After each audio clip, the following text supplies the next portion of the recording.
Hey, is anyone there? Can anyone hear me talking? Where is this? Wasn't I here to find someone? Seems like I'm looking for my sister. This doesn't seem like Earth anymore. The first time traveling took too much energy. I think I've forgotten a lot of things. I only entered once I found someone with a father's aura. Sister, are you really my sister? Sister, did you hear me talking? Why aren't you responding to me? I'll go inside and take a look. What's really going on with sister? What the heck is happening? Your brain is totally empty. Even worse than my memory loss. Found it. Found sister's memories. A century ago, the zombie crisis swept the globe. Half of humanity became zombies. Most of the remaining humans also died in the chaos of the crisis. Only a few survivors hid in shelters, barely surviving. Zombies began eating each other for lack of food. The apocalypse wasn't just aimed at humans, because the zombie apocalypse was only the first apocalypse. Zombies evolved through mutual cannibalism. Among them, even stronger mutants emerged. Until these powerful beings developed intelligence, and they realized the apocalypse would destroy them too. These intelligent, powerful zombies were called Lords of the Dead. They regained their heartbeats. No longer just mindless corpses. For the sake of survival, the Lords of the Dead restrained the remaining zombies.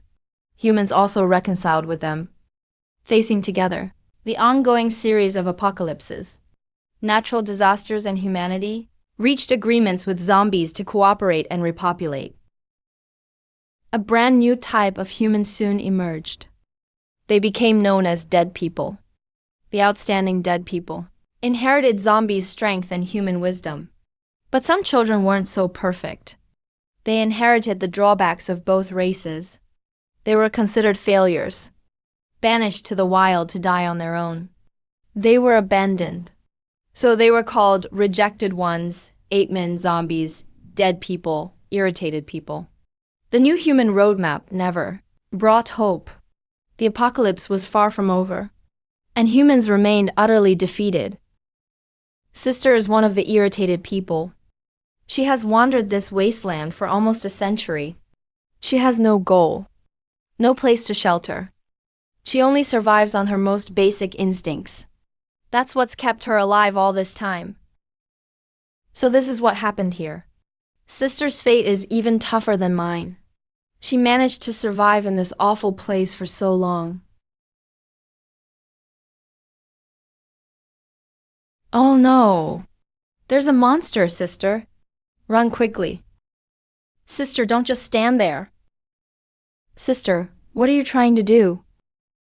Monster, sister doesn't taste good. Wow, sister's got so much strength. Sister, how can you still want to fight the monster? Wow, this isn't what a man can do.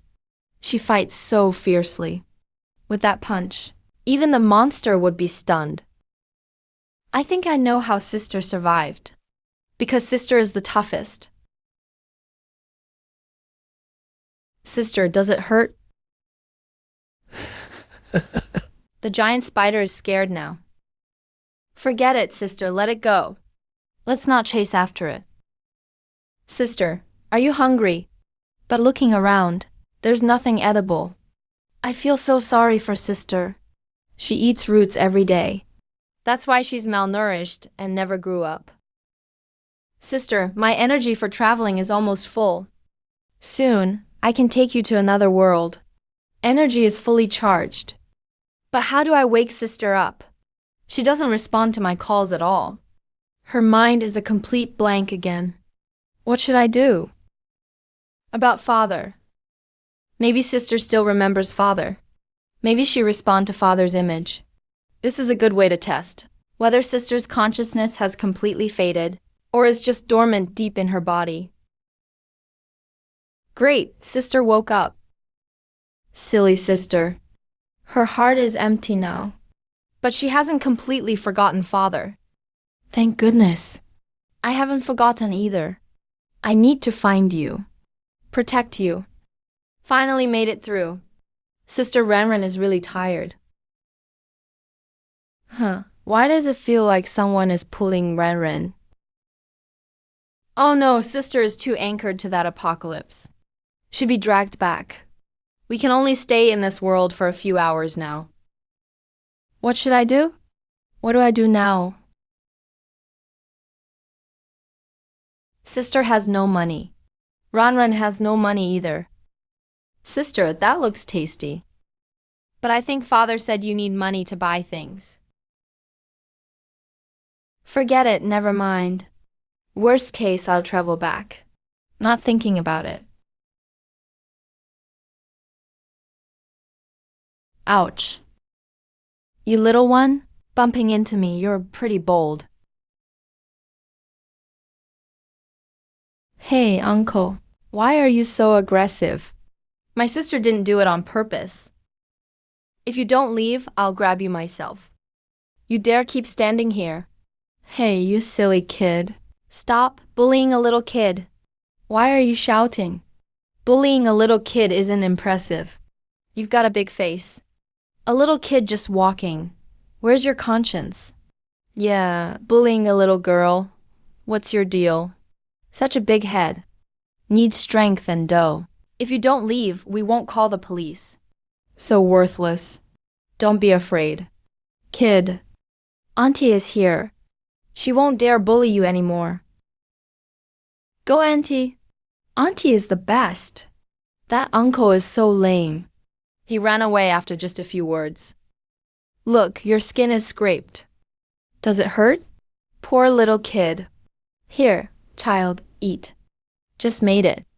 It's not hot now. Eat something and fill your belly. Sis, Auntie is so nice. She gave you food. And protected you. Eat slowly. Don't choke. Drink some water.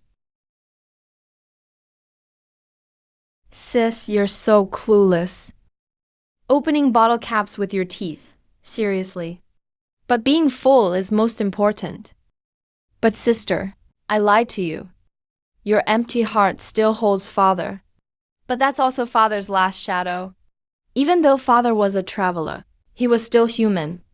It's also been 100 years here. And father is no longer alive.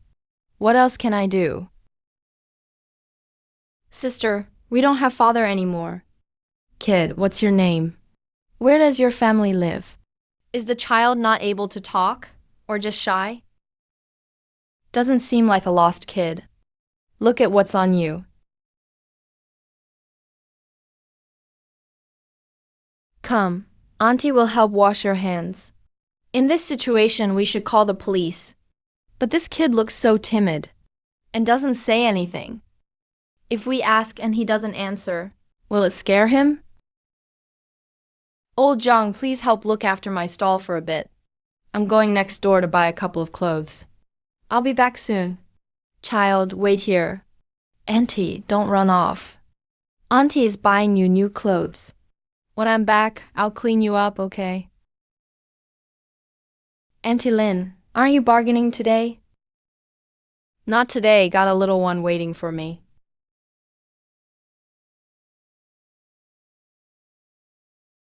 Granny Wah is here.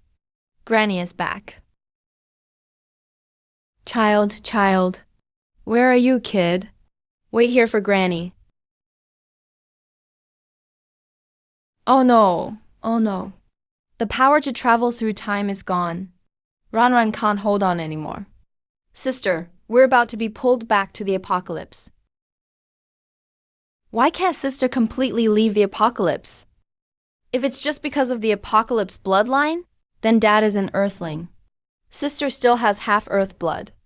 Is it because of sister's maternal bloodline? Sister's mother should be the first generation zombie leader. Is she possibly still alive? Or maybe the world itself refuses to let go. Then there's only one possibility. Sister is the child of destiny of this apocalypse. Wow, Ranran is really amazing.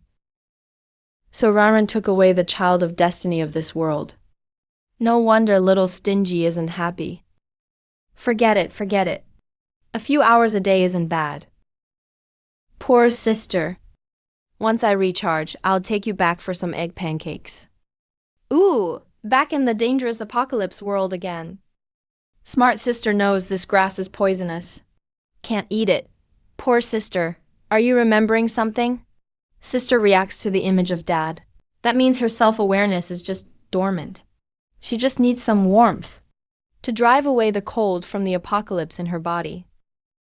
Stupid apocalypse. Won't let sister leave. So Ron.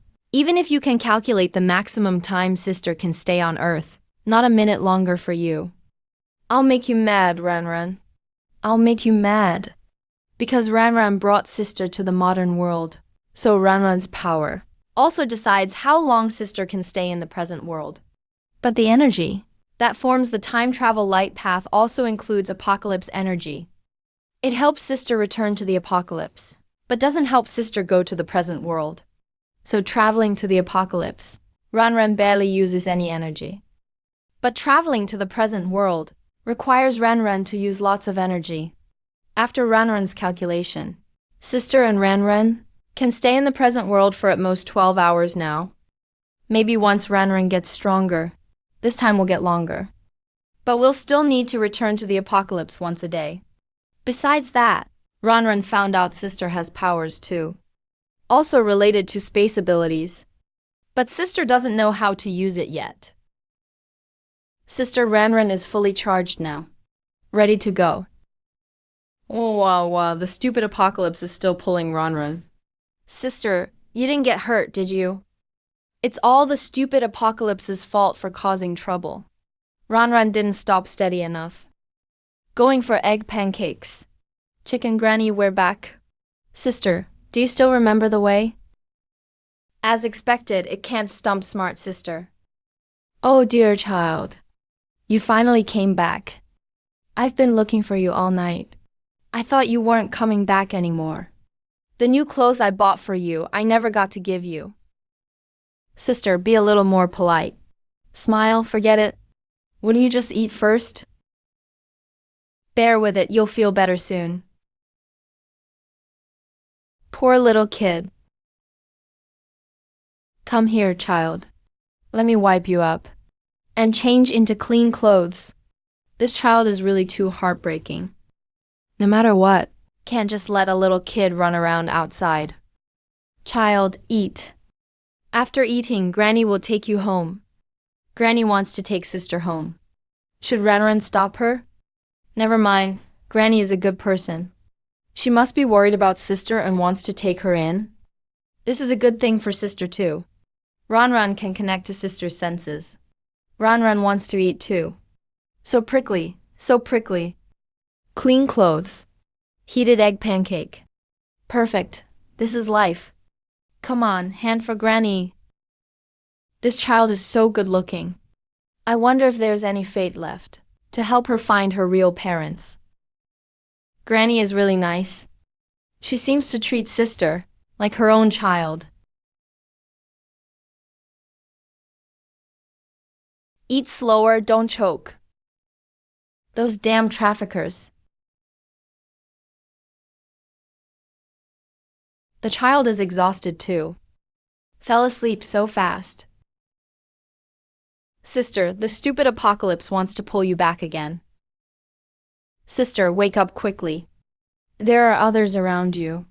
2 annoying kids. They seem starved. Sis, be careful. Don't let them steal your food. The skinny one who looks like dust seems to have sensing powers. He sensed how powerful sister is, so he's afraid of her. This solid little chubby one is probably a strength-type power. After all, without this ability, he wouldn't be able to stay chubby in this apocalypse. That they're too hungry, can't bear to leave, but don't dare to snatch. Sister is so kind.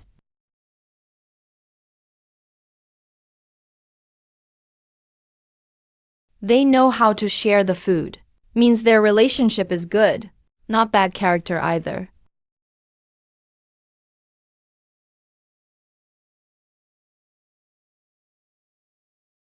Sister, those two kids are following. Sister, even if you chase them off now, they won't leave. Really don't know if it's sister's charm or the egg pancake's charm. This chubby kid is helping sister move the stones blocking the way. He seems to be saying there's food over there. There is danger there too. Sister, actually, the skinny kid is pretty smart. Can say simple words and can direct the chubby one to do things, making himself valuable. So, Run, the smartest sister ever. When will you finally call out Ran, huh? Now, this kid must be even more scared and admire sister even more. Perfect, cozy little home activated. Run continues recharging. Next time, bring more good food back to the apocalypse. And share some with sister's two little brothers. Child, where did you go? Granny has been looking all day. Even all the cats and dogs in the community were scared off by me. Good kid, so glad you're back. Granny won't ask anymore. Come, little one, have some porridge. Mom, open the door. I'm back. Why are you home so suddenly? Didn't you say you were busy with assignments? Just finished my homework. I'm so exhausted. Mom, when did you give birth to a little sister? Why didn't you tell me beforehand? That's so unfair, huh? You silly girl. Stop talking nonsense. She's not mine. I found her a couple days ago while at the stall. Her whole body was covered in old injuries. Doesn't say a word. Yesterday, she even vanished for a whole day. I almost went crazy looking for her. Today, I didn't dare let her stay alone. So I didn't go to the stall. I was stressing about what to do. And then you came back. Wow, Granny even has a daughter. Finding such a cute child. How could anyone abandon her? Mom, no matter where she came from, we should keep her. Can't let bad people snatch away such a cute child. She's like a gift from the heavens. Little sister, hehe. You silly girl, always exaggerating. All right, since you like her so much, let's take good care of her first, and slowly look for her family. Hello, little one. Sister's name is Lin Wan. What's your name? Don't be afraid, little one. I'm your Wan sister. From now on, sister will protect you. Don't worry. This kid looks so pitiful. Surely suffered some grievance to end up like this. I learned a bit of child psychology. Plus, I've read so many fruit novels. I really have experience with shy kids like this. Eat slowly. There's lots more. If it's not enough, I'll get you more. Don't choke. Awoo! Ran slept so well. Looks like sister's power has grown stronger too. We really have Auntie to thank for that. Sister, see how those two kids have been watching over you all this time? When they saw you come back, that's why they're so happy. Looks like these two kids were already good at dividing up tasks before. The thinner kid has a sharper sense and is more agile as well. The stronger kid has more strength. He walks at the back to guard against monsters sneaking up. Sister, I gave them both names. Let me tell you and see what you think. Like dust, the unremarkable one is called Jen. The one who can grow bigger and stronger is named Zhang. The kids brought sister to find some good stuff. Is it that kind of beautiful fruit up ahead? But he seemed to sense danger too. So where's the danger?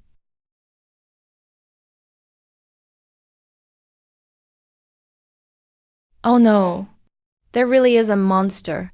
Sister, run.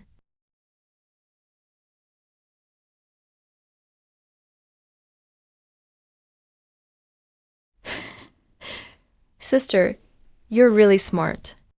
Zhang is really strong. Grabbed the bear's leg, and the big bear couldn't move. Chan was brave too. He dared to jump onto the monster. Monster. Of course, sister is still the most incredible. Sister seized the opportunity created by her friends and smashed the monster with an iron rod. Three awesome fighters. The little warriors must be tired now, right? None of them have really eaten anything today. There's got to be a reason the big monster was guarding this spot. Luckily, the monster didn't ruin all the fruit. So there are still some left for sister and the others. Chun and Drung didn't reach for the fruit first. Sister did great too. She shared the first two fruits with her teammates. Awesome! This fruit really does have energy. It can boost sister's powers and health. Sister is stunned. She put the fruit into her space, but thought she made it disappear. Good thing sister's not dumb either. She still figured out how to take things out of her space. Sister's powers just leveled up. It seems like Ranran's traveling energy increased too. From now on, sister and Ranran might be able to travel to the apocalypse more often. Great, sister already knows how to remember. Sister's self-awareness is about to awaken. Baby, are you awake? Come have breakfast. Wan is here too. I brought you new clothes. Let's try them on, okay? Look. This is a little bunny. White and fluffy. So cute. And this one's a little kitty. It can meow. And catch mice too. The child is still young. If we teach patiently, he'll learn to talk bit by bit. Wan is a good person too. A patient big sister sowing kindness on a barren heart. Hee, now sister gets 3 meals a day.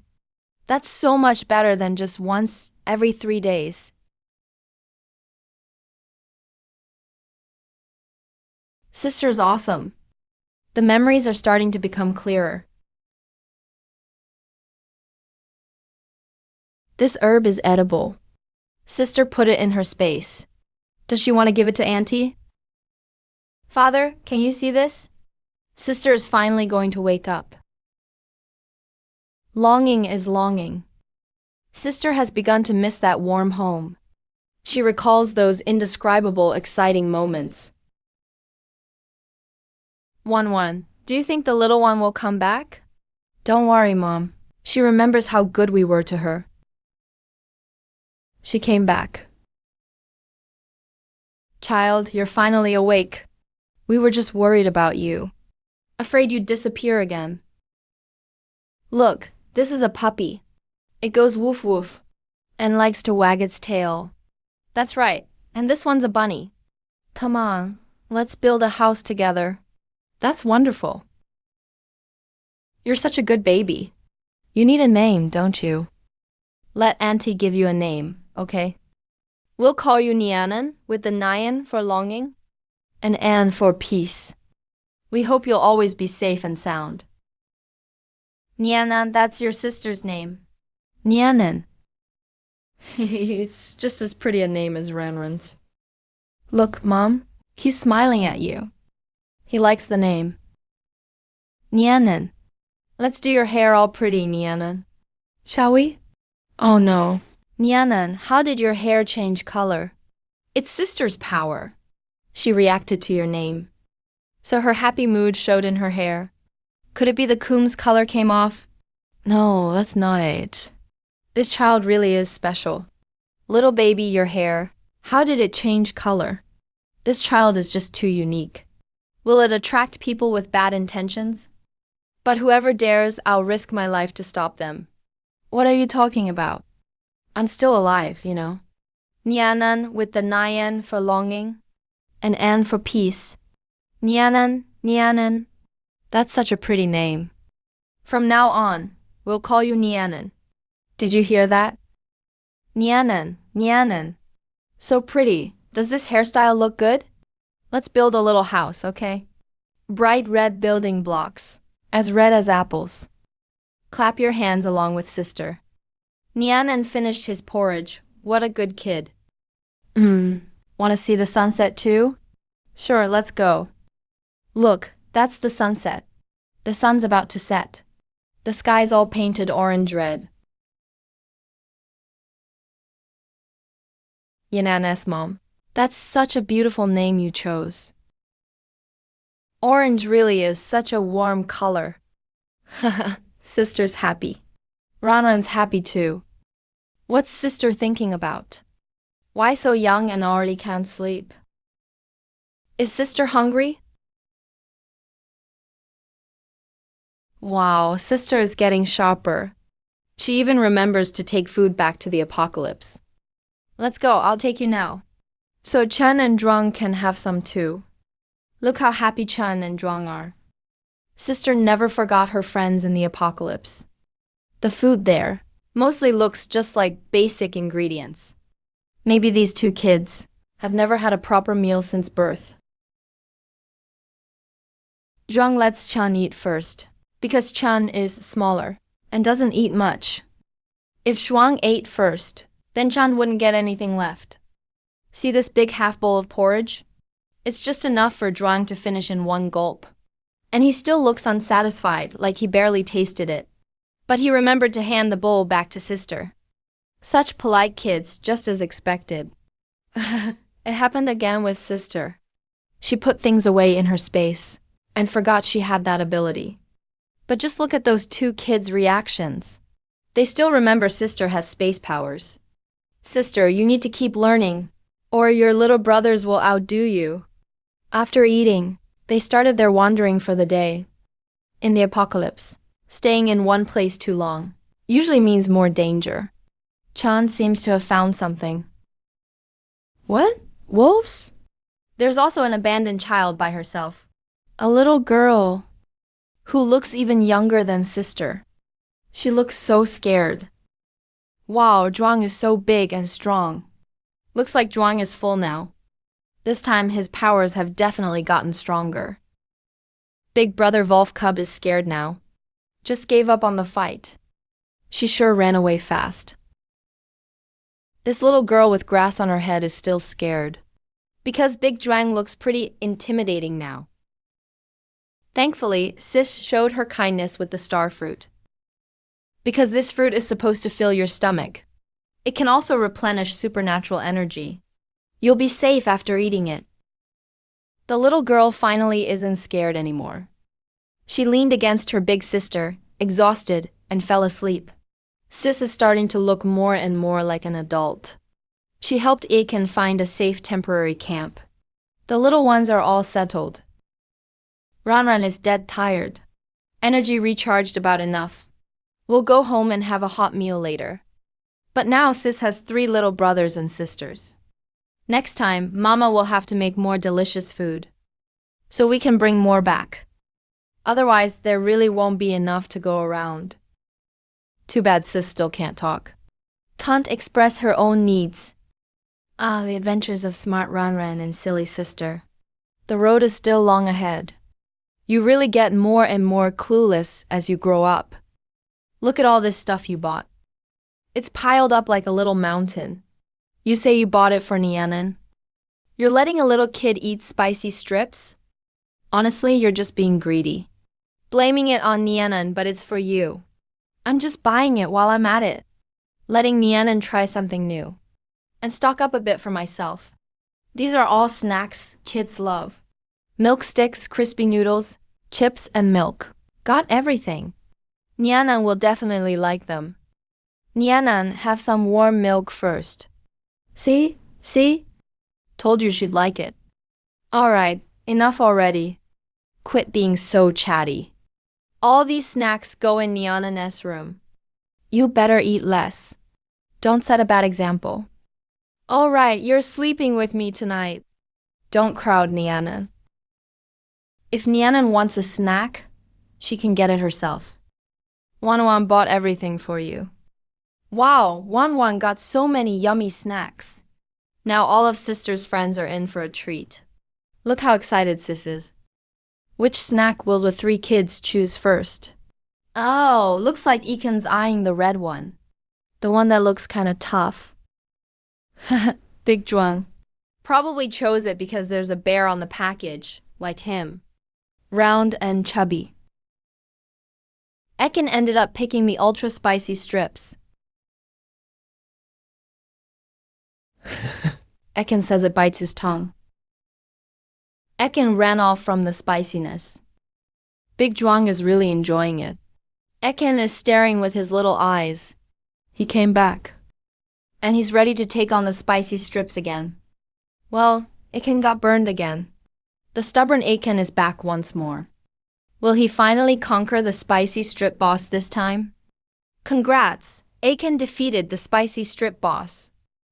Big Zhuang challenged the boss too, and won easily. Oh no! The little girl watched them eat. Couldn't resist. Dabbed her finger in chili oil and put it in her mouth. Cried from the spice. Sis quickly unwrapped a lollipop and comforted the littlest one. Big Zhuang's addicted to spicy strips now. Bruh. Sis made a surprising discovery. This isn't a field weed, but an edible plant. This plant tastes kind of like green onion, but it packs way more energy and has a body strengthening effect. Sis put the green light plants into her space. Now Ranran has figured out what Sis is thinking. She wants to give the post-apocalyptic wild onions to Auntie to return her kindness. Ah, old age is really catching up. How did I leave onions behind here? Good thing they're still fresh. Hurry and chop them up. It's almost time to set up my stand. Nianan, go help Auntie with the street stall. Don't sit home bored alone.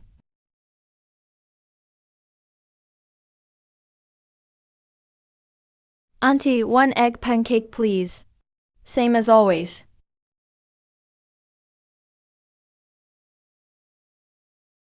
Whoa, Auntie. Your egg pancake is insanely good today. What did you add that's so tasty? It's 10 times better than before. Is it really that delicious? I'll have one too. I want to try how good it is. Wow, what a long line. Feels like half the street is lining up. Why are there so many people today? No idea. Just made it like usual. That's the flavor of wild post-apocalyptic green onions that Sis brought. There aren't many plants left after the apocalypse, but the ones that survive are almost always packed with nutrition and energy. That's why a resourceful kid just digging for plants can barely manage to feed herself. Thoughtful Sis is helping Auntie out. She now knows food should be wrapped in paper. Tagging along with Auntie, Nyanian isn't bored. After work, Auntie will buy you treats. Auntie hasn't forgotten her little helper. Big sister, Ranran gave the new little one a name. The little one has grass growing on his head. Ranran originally wanted to call him Little Grass, which meant that no matter how barren the land is, he could still thrive. But the little one is shy, afraid of people, afraid of strangers. Ranran thought of an even better name. She called him Little River. Compared to Little Grass, Little River is more precious. Big sister, do you think Ranran is a genius? I'm ignoring Big Sister now. Big Sister can clearly hear Ranran speak and reacts a bit to Auntie's words. Why does she just ignore Ranran? Big Sister is upset, but Ranran doesn't want to comfort Ranran. Because Ranran is upset too. Big Sister should comfort Ranran first. Then Ranran will comfort Big Sister. Big Sister, don't blame Ranran for being bad. When you have feelings and feel frustrated, you want to talk, then you're not far from speaking. Big Sister wants to go to the real world. But before that, she wants to take her friends to find a temporary camp where monsters can't reach them. Big Sister, Ranran has turned into bad Ranran now. You really need to step up.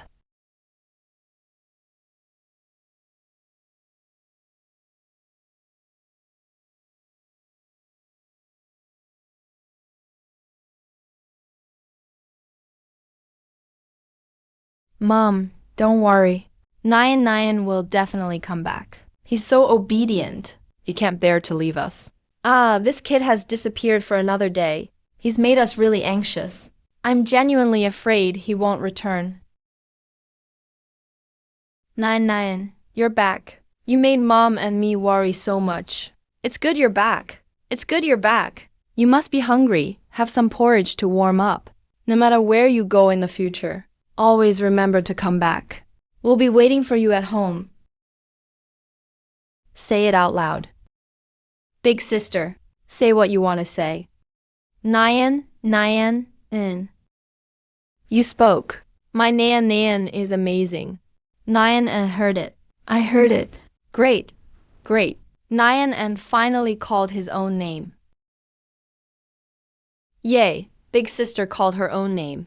Is Run the next name Big Sister will call? Hey, Dad. Did you see that? Nyan. I heard it. You really can talk now. That's awesome. Nyan, you finally called your own name. Wan? He called me Wan. Hang is really smart. Nyan, call Wan. Big Sister one more time. Okay? Wan, Nyan and say it again. Call Wan. Big Sister one more time. Okay? Hey, let Nyan rest for a bit. Wan, from now on, teach him to talk every day. It won't take long, and he'll be able to chat fluently with us. Ran. Big Sister, you finally remembered Ran. Ran, Big Sister. Ran heard it. Haha. Big Sister called Ran. Ran is so happy. Nyan, let's take a group photo to record this important moment together. Call Wan, Big Sister, one more time. Okay? Wan, Nyan, you're probably tired from talking. Eat something and rest. Do you like the new clothes? Repeat after me, Auntie. Auntie. This is porridge. Say porridge. This is a toy. This is carrot, clothes, water. Toy. It's a bowl. Bowl, mouth. Look, this is seedling from the city. Seedlings that can grow grains. Repeat after me. He, look. This is a seedling. Let's say. He. Little he. Yes, that's he. You said it so well. Say it again. He. River. Very good. Again. Big Sister called Little River. I want to go back and call her name. Nyan is awesome. Nyan, try the fresh steamed egg custard. Egg custard, hey. It's egg custard. Our Nyan is really great. He can say egg custard now. Ma Wan, Zhao He, Lin Wan, Da Zhuang. I'm going back to find them now. I'm going to call their names. Look how anxious Big Sister is. Big Sister remembered Zhao He's name. Little River. Little River also understood Big Sister is calling him, clinging to Big Sister's arms. Da Zhuang and Achan are also looking at Big Sister expectantly. They want names too. Don't worry. The smartest Ran already helped Big Sister pick out names for you. Da Zhuang. Achan. Zhao He.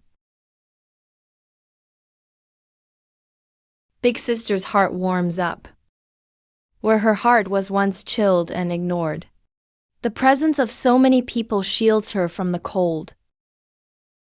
And Big Sister decided to keep passing on that warmth. Go look for food. Look over there. Yes, Big Sister still has some food in her space. But for every child born in the apocalypse, searching for food is instinct. And you can never have too much. Achan, A Zhuang, Zhao He,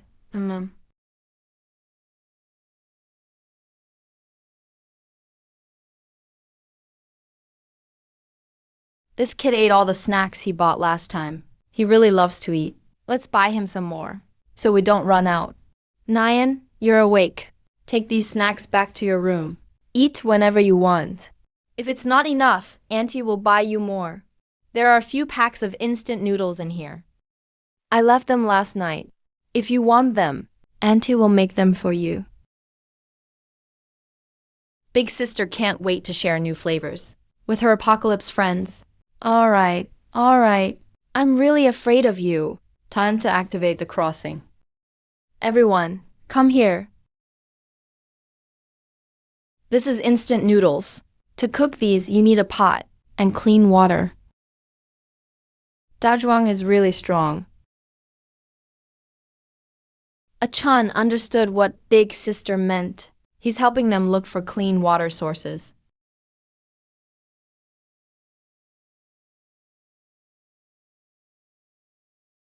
Big Sister remembered back during the cold disasters. She once tried to make fire by spinning wood. Big Sister didn't realize. Achan brought wet wood from the lakeside. You can't make fire with those. Even Little River is anxious. Big Sister, why don't we just eat crunchy noodles? No. Little River is showing energy reaction. Oh, whoa, Ramen gets it. Turns out Little River is a little fire baby. Everyone worked together to accomplish something. The kids were all so happy, even if it was just a small thing. Just for a bite of instant noodle, Dadrang used his strength power to smash out a pot.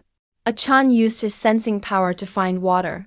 Now Little River is powering up his fire ability to heat the water. He's really holding in his firepower. Turns out they're all little foodies.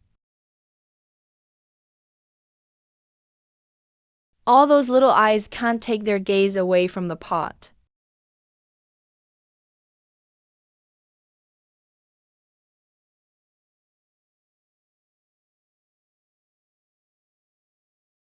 He's come back to life. They're all alive again. Why hasn't Nianen come back yet? Could something have happened again? I'm here.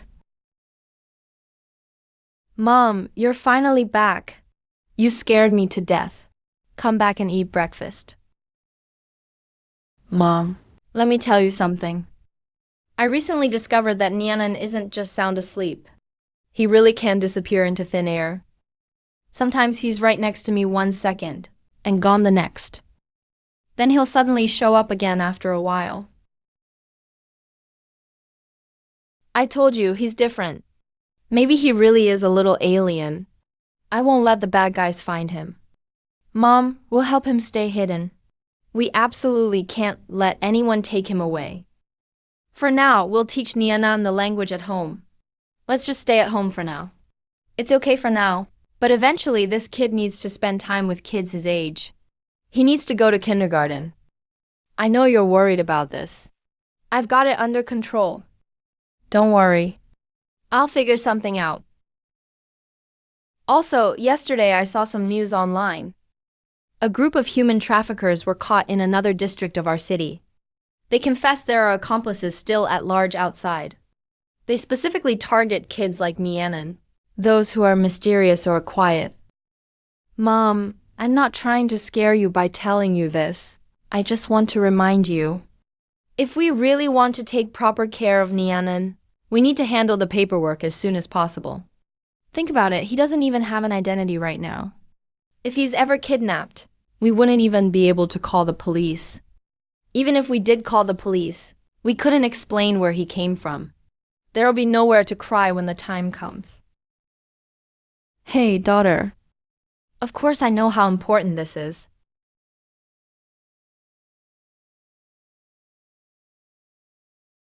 Come on, Nianen.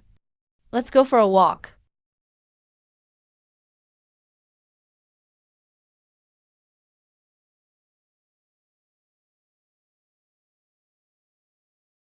Hi there, little friend.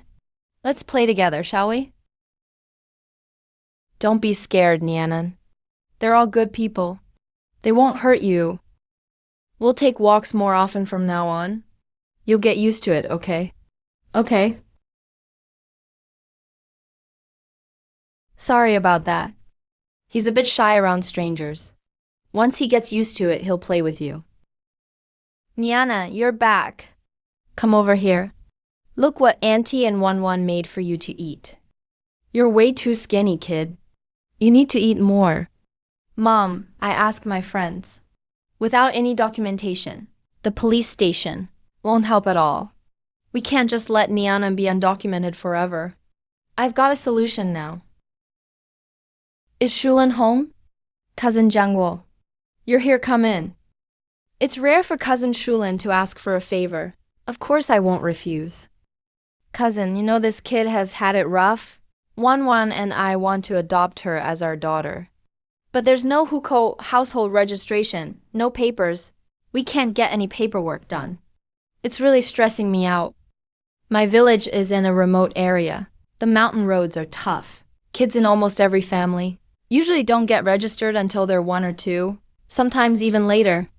Nianan looks like she's only 3 or 4. If we just say she's a bit younger and say she was living in the village before, that sounds reasonable to me. Sir, you mean my wife passed away 2 years ago, and I still have 3 kids at home. I'm getting old, and my family's not doing well financially. I really can't manage it all.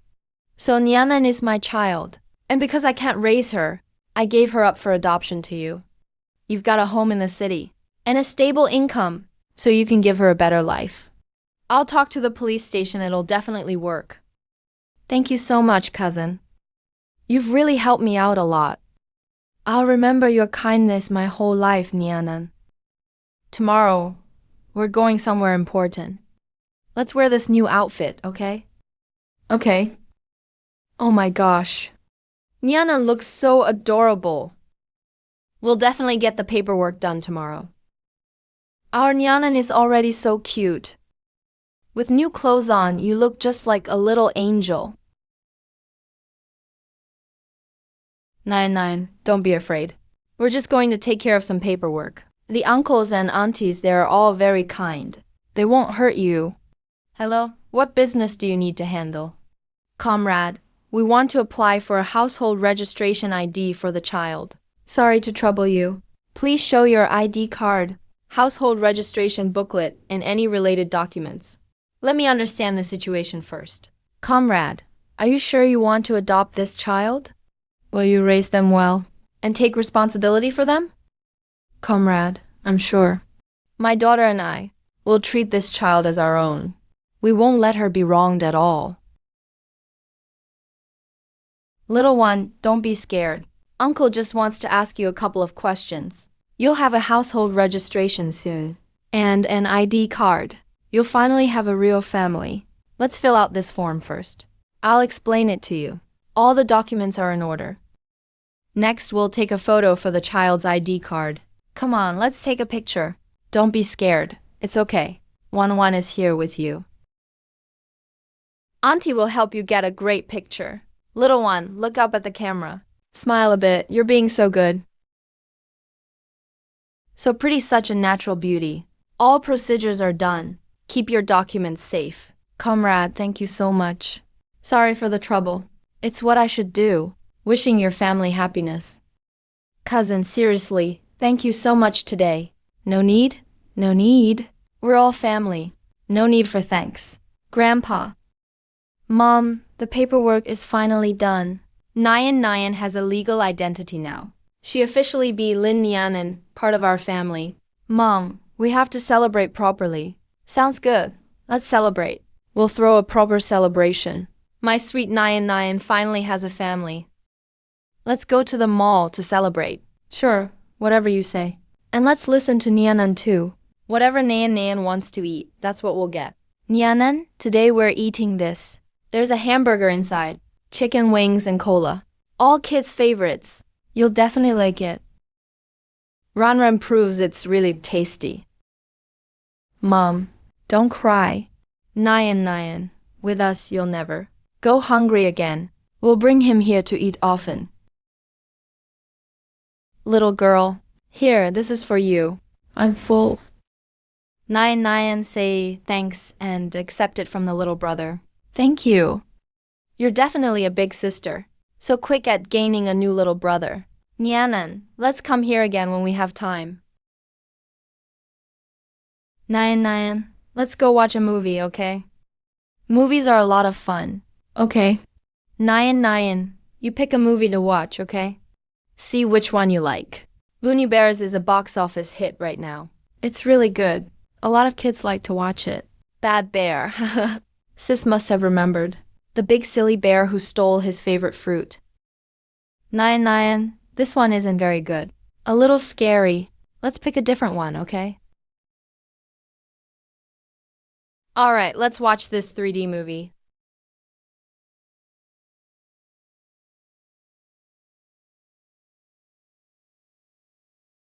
Big Sis picked a post-apocalyptic movie. Is it because she's curious about her own origins? Nyan, don't be scared. They turn off the lights so the movie looks clearer. It'll start soon. What's that? There are other dragons on Earth? I thought I was the last true dragon. Seeing the zombie apocalypse happen again, Sis's suppressed memories started to come back. The images on the screen seemed to be replaced by her memories. Is that man her father when he was young? Yes, that's her father. Ran recognized him. Sob. So the woman is her mother. And that baby is her, right? Poor Sis was born into an apocalypse like this. Father couldn't go to the apocalypse world because of special reasons. Sis's mom seemed to have lost her mind after losing her father. But Sis's mom was a zombie lord?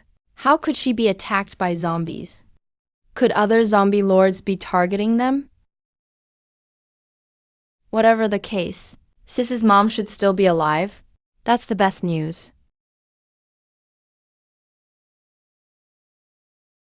It's okay, Sis, it's all in the past. Let's enjoy the movie now. Nyan, don't be afraid. Wan is here. The movie plot is still the same old routine that Renan finds boring. The main cast go to destroy an Umbrella Corporation sub-base to get a T-virus enhancer that can make zombies even crazier, and embark on a tough journey. The group keeps losing people. Finally, the boss injects himself with the enhancer and turns into a 5 or a 6-story tall giant mutant monster. In the end, the heroes use a nuke to finish him off. Is Sis wondering why the apocalypse in the movie is so simple? No rampaging monsters from other planes. No extreme cold weather. No non-stop next disaster. Just zombies? That's it? This movie is way too scary. How is Nyan so calm? Nyan, is it good? Are you scared? Not scared. It's simple.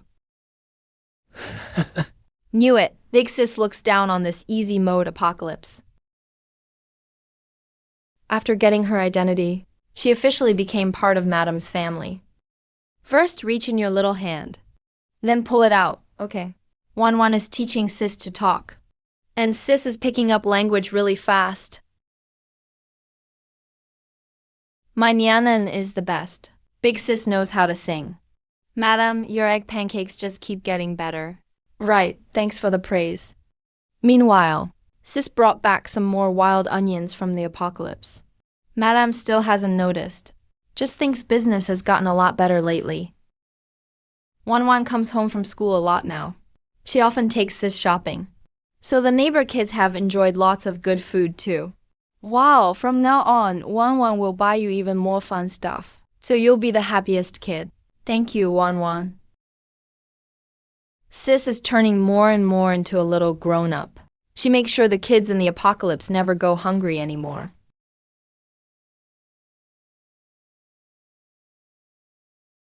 Mom.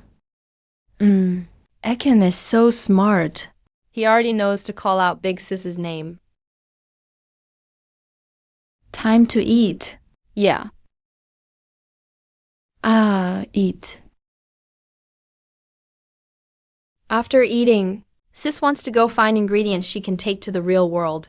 She's now realized she can't let Madam and Wan keep giving forever. Let's look together. A family needs to support each other. Hey. Over here. It's a new species. Found it. Nyan, this is a type of mushroom. Very weak energy waves. No danger. Wow. Sis found a delicious gray mushroom. Smells so good, this mushroom is like the wild onions from the apocalypse, rich in all sorts of nutrients. Today was another full day of gathering. After putting ingredients in the kitchen, Sis went to watch cartoons by herself. Where did those mushrooms come from? I haven't been to the market yet today. My daughter didn't come home today either. So it can't be something she bought. Did Nianan bring it back? The little one has secrets. I shouldn't really dig deeper, but I'm just worried she might take risks to help. Maybe it's time to lay everything out and make things clear. Nianan, is this a gift you brought for Auntie? Yes. Thank you, Nianan. Auntie really likes it.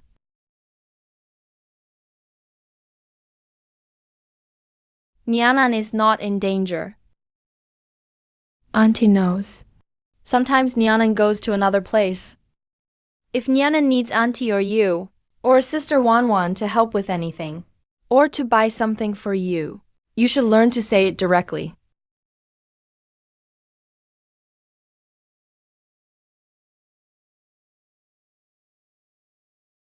So fresh, really fresh. My eyebrows are falling off. It's so addictive. Wow, this mushroom is unbelievably delicious. I bet this is another of the little one's secrets. I should still talk this over with my daughter. Hello, Mom. What's up? Nianan brought back another kind of mushroom this time. It's especially tasty. Mom has never had such a fresh mushroom in her life. Did Nianan say where she got it? I already asked her. She only told me it wasn't dangerous. Why would Nianan mention danger? I'm worried about this too. Maybe our daughter. We can't pretend. We don't know the little one's secrets anymore. After all, he's just a child. Maybe he needs our help but can't say it. You're right, Mom. How about this? I'll come home now. Wait for me about half an hour. Hey, Sister Wan. Going out for a date at this hour. What date? This is my mom. Mom, I'm back. Sister Wanwan, have some milk. Niana is so well behaved. Xiaowan, come and try this. It smells amazing, so fresh. I almost swallowed my tongue. But is this kind of food really from Earth? Let's ask Nianan first. Xiaowan, I'm going to ask you a few questions. If you don't want to answer, you don't have to. Nianan, are you from another world? Is that world dangerous? Are there zombies like here, and other monsters too? But there are still some people alive. Yeah. It's really a zombie world. This is bad. Nianan, can you choose not to go back there anymore? I have to go back. Why? Because someone is pulling Nianan over there. Nianan has companions there. Nianan can't give up. How many people are there? What I actually meant was, it keeps him from leaving, but Wanwan misunderstood. One person. How old are they? They're not kids too, are they? How tall are they? What gender? One is like Nianan. Two are different. Sister used her hands to show the heights. Wanwan was startled, because they're even younger than Nianan. Nianan. Wanwan will always be by your side. Let's face it together, okay? Zombies and monsters. Disasters. This is the apocalypse. Seems scarier than anything in the movies. Orphans of the apocalypse. Friends protecting each other. This is an orphanage established in the apocalypse. And the director of this orphanage is actually a child herself. How did they survive? The answer isn't hard to guess. This innocent-looking girl in front of me, who's a little shy around strangers, must actually be pretty amazing. Amazing enough that even when she's out of her mind, she can survive in that vicious world. Where dogs live by ignoring danger. But they're still just kids. Wanwan started to ask her more detailed questions, including the kids' names and features, and even abilities. Sister answered everything. He trusts Wanwan. Dazhuang, Chan Zhao. She also asked about the origin of the apocalypse, the types of monsters, what disasters happen, and whether there are any surviving human society is structured and so on. But all this is way too much for Nianan, who just learned to say his way beyond his ability. Maybe I should trust them like Sister does. That way, I can help Sister as much as possible. Sister, can you tell Wanwan how we came here? How did you travel through a world? Did anyone help you? Ranran brought us here. Who is Ranran? Ranran is a little dragon. He's also Nianan's little brother. Wow, a dragon! Ranran can help us travel through the world. This story keeps getting crazier. The apocalypse. Kids with abilities was already But now something. there's a dragon on top of That's a dragon. It's a symbol of the spirit of Dongguan, but a time-traveling dragon really explains how Niana, a kid who couldn't even speak, could so easily travel through worlds. There are so many tangled things to organize. The kids should sleep now. Good night, Nianan. Good night, Jiaxiao.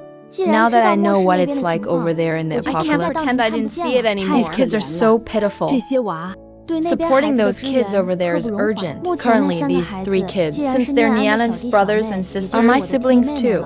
That's great, fulfilling my childhood dream of being the boss of kids. But it also means our family will face a financial crisis. Now we have 3 more. According to Miana, he took in these kids after his first journey. He adopted them later than his first crossing. So, in the short term, there are 3 kids to care for. 5, 10, maybe more. Being the head of a big family is really hard, especially when you're kind-hearted. But stopping Miana doesn't fit my ideals. It doesn't match my moral standards either. So we need to make money. Don't worry, Mom supports you. Let's take it step by step. We'll go shopping tomorrow. Let's first pick out clothes for them, okay? Yeah. All these tangled problems have to start from daily necessities. The bedroom needs outdoor gear the most.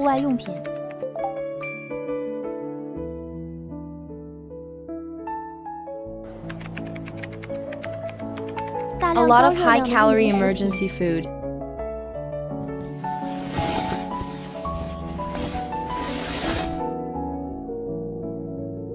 It's awkward to figure out sizes. We'll have to start with some average-sized clothes to try. I spent over 100,000 today. That's more than half of my little stash. It's even hard to breathe. I don't regret it. Bicycles, batteries, phones, watches, and more. None of them have shipped yet. Wan, I'll deliver the clothes first. For Nianan, for his friends, let's go. Sister, put colorful new clothes in front of the kids. For a moment, the kids' eyes all sparkled. Wow. Sister used gestures to let the kids choose their favorite colors and styles. Dazhuang and Xiaowei obviously liked bright, colorful clothes. Cheng is a reliable little grown-up who didn't forget he's a little red monkey and chose a gray work outfit. Even so, when Cheng took off those ragged old clothes and put on the clean new ones, he looked way more energetic than before. All the kids praised Cheng. Sister put away the clothes the kids didn't pick to keep for their future changes. Dazhuang immediately chose the brightest green dinosaur pajamas from the pile. That's so Dazhuang. Xiaowei got dazzled picking clothes. Her little gaze kept moving among the flashy pieces. So sister picked out a set for her to try on. Because this was the little dress sister picked with Wan. Little dress? So pretty. After Xiaowei put on the little dress, she looked just like a prince's doll. Dazhuang excitedly led the kids sprinting around. They were so happy. Maybe this is the first time in their memories they've ever worn new clothes. Cheng didn't forget his duties and kept looking into the distance now and then in case Dazhuang's loud voice attracted. After putting on new clothes, Sister planned to take the kids to look for post-apocalyptic food. Sister's already aware that Mom and Wan have done so much for her. Sister knows apocalypse food is rare and precious here. She wants to repay her family in this way. After days of working together, the kids already sensed what Sister wanted, so they acted even more excitedly. Cheng's perception ability might be even stronger than Sister thought. He quickly found a large patch of gray mushrooms. Cheng used his abilities several times. Quickly pointed out the direction for gathering ingredients. There are really a lot of mushrooms here. The kids are all very excited. Big Sis is really happy too. The children are all helping the sisters harvest. Very soon, a small mountain of mushrooms piled up in front of them. Big Sis put the mushroom pile into her space ability. After confirming the area was safe, she planned to return to the modern world. I wonder what Big Sis wants to make today. Auntie is shopping for groceries. Wan is cramming hard for the classes she failed. because of her grand plans. Nobody is home. Big Sis decided to somewhere gray auntie mushrooms. could see them. The gray mushrooms from her space filled the entire table. Big Sis was stunned. Now, looking at all these gray mushrooms, Wan will definitely realize. Big Sis specifically went out to find gray mushrooms would absolutely worry. But Big Sis came up with an idea. She put most of the gray mushrooms back into her space. Now she just needs to tell Wan that she just picked these up on her way. Big Sis, you're actually starting to look like a caring older sibling now.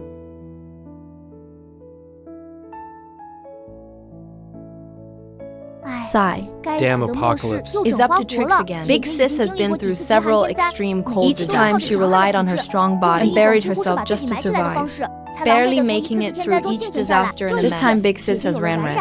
An auntie plus Wan's support. Maybe things will turn out differently. Look, there's space down there. Let's go check it out, awesome. Ekin found something. There's a cellar below, hidden and safe. Clear out the rubble and reveal the entrance. Hey. Big Sis led the way into the depths of the ruined cave. Xiaowei's power is getting better and better. She actively uses her ability and turns into a glowing Xiaowei. It's a bit damp. Let's lay something on the floor first, then block the cave entrance. Okay. Hey, when did Big Sis store floor mats in her space? Even Ran didn't know. Maybe Ran was asleep at the time, but now with the floor mat and with the entrance sealed, this place is actually a decent basement now. Dazhuang is really strong. He's basically a totally unstoppable T-Rex. Ekin went out to scout the area. So far, no monster dens have been found nearby. Xiaowei lit the campfire. A few little warriors sat down to rest. Anyway, the kids have taken the first step to survive the apocalyptic cold. A shelter that can keep out wind and stay warm is finally here.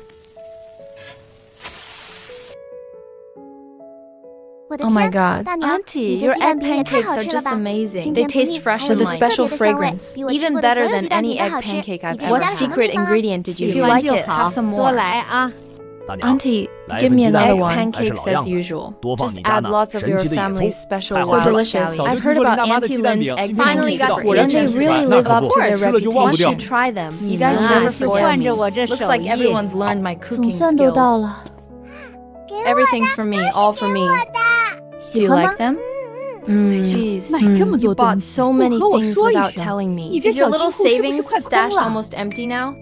Mom, this is my payment card. You have to reimburse me half for the stuff I bought for Nia. Alright, Nianan, hurry and put everything away. Take a look at what things are. Or if anything is hard you can leave it in the garage. Kids always like phones. Or smartwatches with prettier colors. This is so cute. Looks like Nianan can't use a phone yet. Hasn't learned how fun phones are. These watches, phones, and other electronics all need to be charged. Nianan, watch how Big Sis does it. Only plugs go into this little hole. Be sure to tell your friends not to stick their hands because the electricity inside the electronics can't get wet. If they do, they'll break. But these watches are fine. Big Sis bought them for you guys. They're waterproof. Let me think what other safety tips about electricity. Oh right, power banks run out of power gradually. Nianan, when this light turns off, it means no charge left. Just bring it back here to recharge. Also, power bank can't be kept somewhere too cold or too hot. If it's too cold, the battery will drain. If it's too hot, the power bank will be dangerous. Too bad Nian said that it's usually gloomy over there in the apocalypse. And there are no long-term campsites. Otherwise, high-power solar would be the best way to get power. Speaking of the cold, Big Sis finally remembered to tell Wan about the changes in the apocalypse. About the apple. Nianan, what did you say? Big Sis didn't say it slowly. Oh right, the picture book. Where did I find it? It was here. The big snow in the apocalypse buried the ones who snored while sleeping. So this is what the apocalypse is like. Nianan means the apocalypse has a new natural disaster. Extreme cold storms bring temperatures are dropping fast. Animals start digging in to hibernate. Abandoned people try to endure the cold the same way. Worthy of being a veteran fruit novel reader. It's so much easier when Big Sis explains things. From Big Sis's fragmented words, Wan basically understood the situation of the extreme cold hasn't actually started yet, but the cruel, ever-changing nature of the apocalypse already made Wan feel desperate. Nianan, can't we just not go back? You're still just a kid. What exactly is the apocalypse? It's when, as long as there's anything alive on this land, tragedy will never stop. Wan 婉 Wan 心 felt 中 a 诞生了 huge 一种 sense of 强烈的无力 helplessness 感。 inside. 她之 All 前 her 那些冲 previous 突的准备 preparations 都好像成 suddenly 了笑 seemed 话。 like a joke. 我还 What 能 else 做 can 什 I 么？ really 我 do? 真 Can 的 I 能改 really 变什 change 么？ anything? 念 Isn't 安， Nianan 她不害怕 scared? 吗？这就 That's 是 the 末世啊， apocalypse. 一 One 轮又一轮 disaster 的末 after 世啊。 another. Desolate doomsday. 大娘 Auntie 心 was 疼着 crying 不断掉眼 nonstop 泪。 out of sadness, 作为 while 末 Big 世当事 Sis, 人的姐 the one 姐， involved, 却 was 在努 busy 力着 comforting 安慰 Auntie 着大娘。 instead. 是啊，我与妈 Mom 妈 and 才 I 是 are 被现 like 实保护的 flowers 大棚花 protected 卉， in a greenhouse. 而 But 念安 Nianan 时 was 生于 born in 末 the 世， apocalypse 长于 and 末 grew 世 up 的 as a 坚韧野 tough 花。 wildflower in it, 没有她 even 的 without 母 the 语， two of them. 念安 Nianan 也已 has 经经历 already 了多 gone 轮 through 末日 several 天灾，并 apocalyptic 完 and 全 kept on 的守护 surviving. 下来。换句 In 话 other 说， words, 反正人 everyone 也是 dies 会死的。 eventually. 不如 So 现 it's 在帮 better to 念安 help 和孩子 Nianan 们 and 过 the 好每 kids 一 live 天。 well every day. 有了 With 现实物 resources 资的 from the 帮 modern 助， world, 念 at 安 least 和孩子 Nianan 们 and 至 kids 少能 can 生 live 活得 better 更 now. 好一些。 We need to procure more cold-resistant supplies. Thick cotton blankets and mattress pads go without saying. We also need heating equipment. Electric heating isn't feasible yet. It'll have to be the most basic kind. Burning coal or wood. We need to arrange ventilation and carbon monoxide detectors. The kids don't know how to do this kind of thing. We'll need to find suitable video tutorials. Download them straight to the tablet and take it over. Teach them about food. At the moment, the basement stores are enough. And Nianan can restock anytime. Local city logistics are really fast. The stove arrived. Let Nianan send it over quickly. With the teamwork of the little buddies, the stove installation went smoothly. When the fire was lit, the older sister knew that during this extreme cold disaster, she and her buddies wouldn't freeze. The kids gathered around the stove. They seemed to fall into memories. Meanwhile, in Mo City, the first snow of the extreme cold disaster began to fall. The timing was perfect. Speaking of time, the older sister remembered. Another gift for the kids. When the colorful phone watches were placed on the ground, even the calm Chun had his eyes stuck to the watches. Kids are always drawn to things that look like toys. They've never been able to resist. These are watches. Press this button to check the time. You can turn on the light. These are waterproof. They won't break from getting splashed. Nope, that's not right. Just fasten it like this, and it's fine. Oh, that's it. They're beautiful, and there's this one too. Teacher Lin Zhao said to make good use of them. Hi there, I'm your teacher. Pay attention and listen carefully. Shui shui. Fan fan, try again. Repeat after the teacher, slower, Jia. Everyone's doing a great job. And here's the charging process. This little hole is for charging. It only works with power. If there's power inside, don't use it. Touching it hurts and can injure you. Once it's out of power, give it to me to take back to another world. Charge it fully, and I'll bring it back. You can use it when it has power, but be careful. The next night, the older sister returned to the bedroom to check on the kids, but saw something worrying. Chun was curled up shivering in the corner. He was sick. Da Zhuang explained the reason Chan got sick. Turns out the responsible and sensible Chen went out patrolling. But due to the drop in temperature and lack of protection, he got chilled all of a sudden. The older sister didn't hesitate. Ran didn't drag her feet either. They immediately crossed back to the real world to seek help. Lin Wana-chan is sick.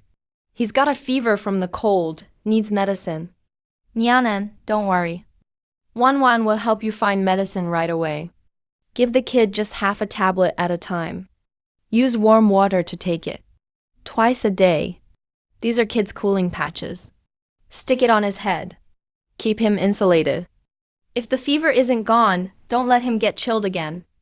Let him rest well. Half a tablet and warm water. 2 cooling patches. Stick them on his head. No cold drafts. Rest properly. Nianan was right. Nianan is amazing. The older sister returned to the post-apocalyptic world right away. Luckily, returning to the post-apocalyptic world barely consumed Ran's energy. Otherwise, Ran would have been totally worn out. The older sister recalled Wan's instructions. and patiently fed Ah-chan the medicine. Kids in the post-apocalyptic world almost never take medicine. Their bodies aren't used to it. A few minutes after Ah-chan took the fever reducer, he stopped shivering. Zhao he kept watch over his stove, using his abilities to precisely control the room's temperature. Seeing Ah-chan regain energy, everyone breathed a sigh of relief. The older sister remembered the task she originally came for. Space ability activated. A pile of furniture appeared in front of the kids. Children's beds and wardrobes Wan bought overnight. Soft mattress pads, cartoon pillows, little lamps, carpets, small curtains. Each item landed steadily. The older sister taught the kids to make beds and hang curtains, to place the little lamps, to sort clothes into the wardrobe, and stash snacks and tools in the corner. The once empty, cold, broken cellar. It was visibly transformed, neat, soft, and warm. Looking at the little house, the older sister was filled with a sense of accomplishment. The snow outside kept getting heavier in the post-apocalyptic world. But this cozy little home gave the kids the confidence to smile. Mom, the gray mushrooms Nyanan brought back.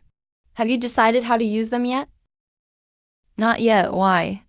Daughter, do you have a good idea? Mom, look, our egg pancakes are so popular. How about adding some new items? Like making dumplings with gray mushrooms. I'm sure they'll taste great too. Business will be even better then. You're such a clever girl. Always a bright mind. All right, we'll try it tomorrow. Perfect timing. We still have all the goodies Nyanan brought home. Auntie Lin gets right to work. Next day, we add the new gray mushroom dumplings to the market stall. Smells so good.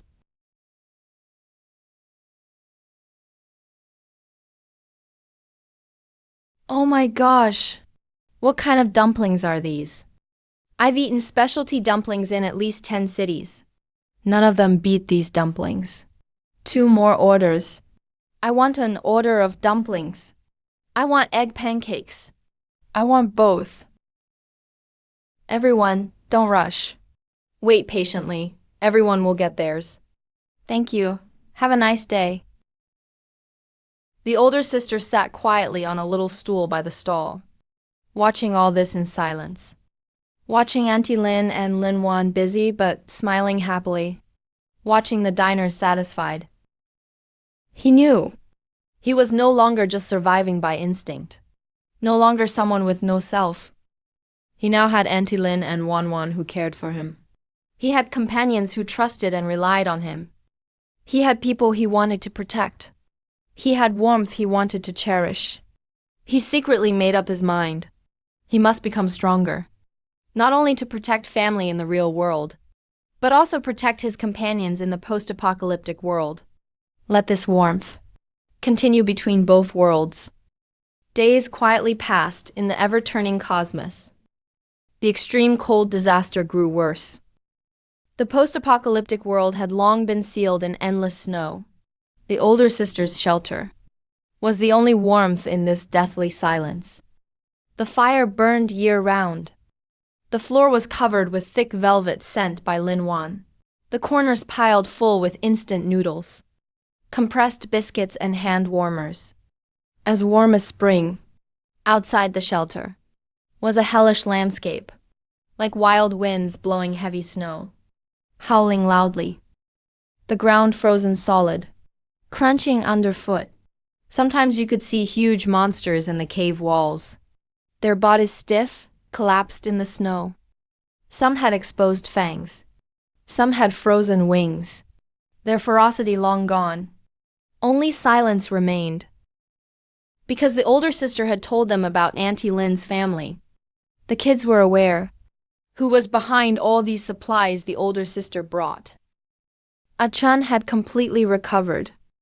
He has mentioned several times about finding ingredients for Auntie. But each time, Sis would say he needs to rest and catch up on sleep. The kids are becoming more mature.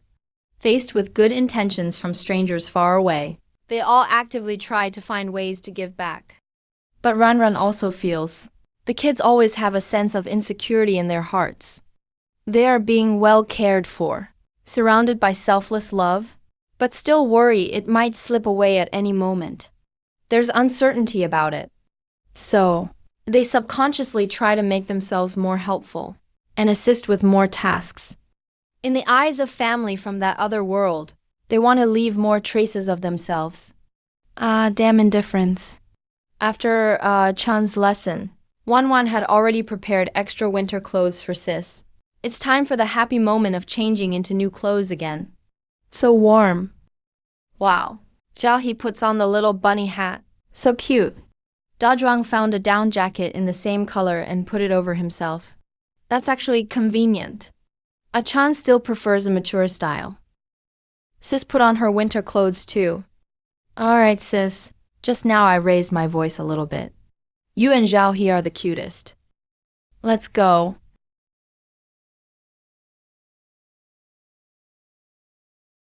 Before we head out, Sis carefully checked each little one's gear again.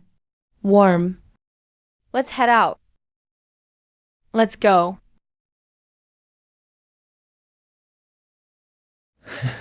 Didn't expect Dazhuang to be the most afraid of the cold. In the apocalypse under a deadly cold disaster, it's very quiet outside. The monsters either died from the cold or hibernated. Oh no, the wind's picking up. In an environment like this, the wind will take away a lot of body heat. Sis quickly led everyone to hide in a sheltered corner. Flowers up ahead. Great, Achan made a new discovery.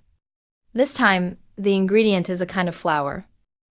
Keep going, the flowers are beautiful. Let's go.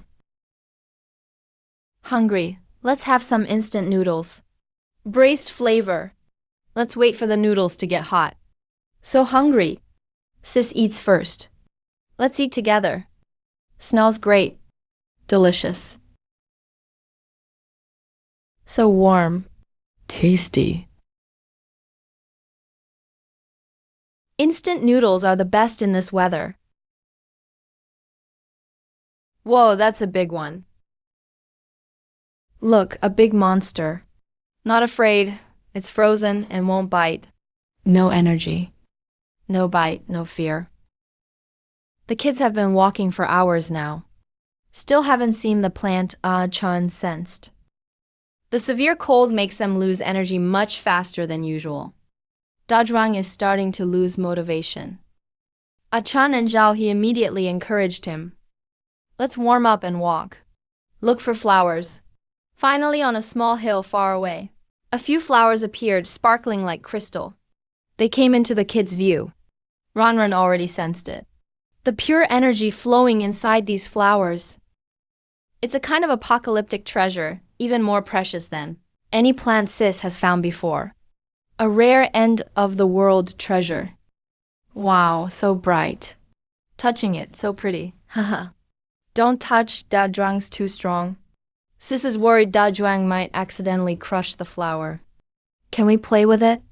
Sis is guarding it, won't move. Give Sis the flower. Thank you for being generous. You're welcome.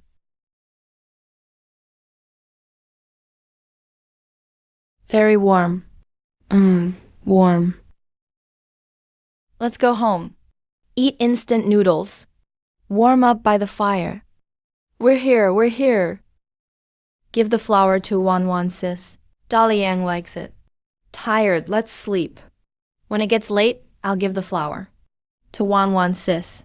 This apocalyptic flower is very much like the Tianshan snow lotus on Earth, and its effects are even more remarkable than the Earth version. At the same time, it contains huge amounts of energy, but can be absorbed gently by the human body. What Sis doesn't know yet is, this snow lotus flower is also considered a treasure in the apocalypse. For Wanwan Sis and Dalu, thanks so much, Nayan. No more going on adventures alone from now on. Got it, Mom. Come take a look. It can be eaten. Okay, Mom. Tonight, let's each eat one flower. Thank you, Nayan. Based on Ranran's calculations, consuming one whole snow lotus flower at a time. You drink first. It's not just about improving appearance. More importantly, it boosts overall life quality.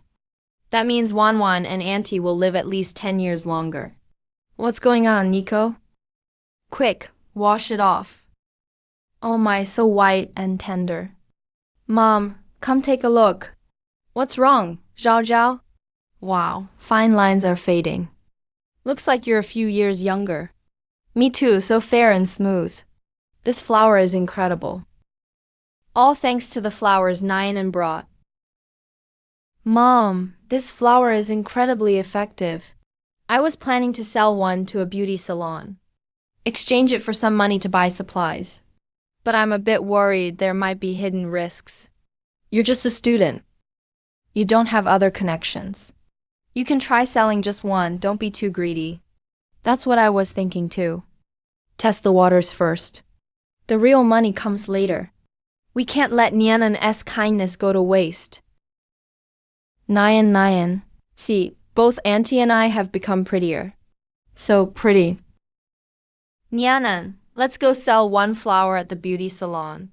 We'll give the money we make to you, Nyanan, okay? The instant noodles are for Dajwang. Nyanan, let's head out. Nyanan, even your big sister doesn't know how much we can sell it for. Let's just take one to try it first. Sell it and buy instant noodles. Hello, can I help you with anything? I'm looking for your manager. I have a treasure I'd like to sell to you. Sure, please wait a moment.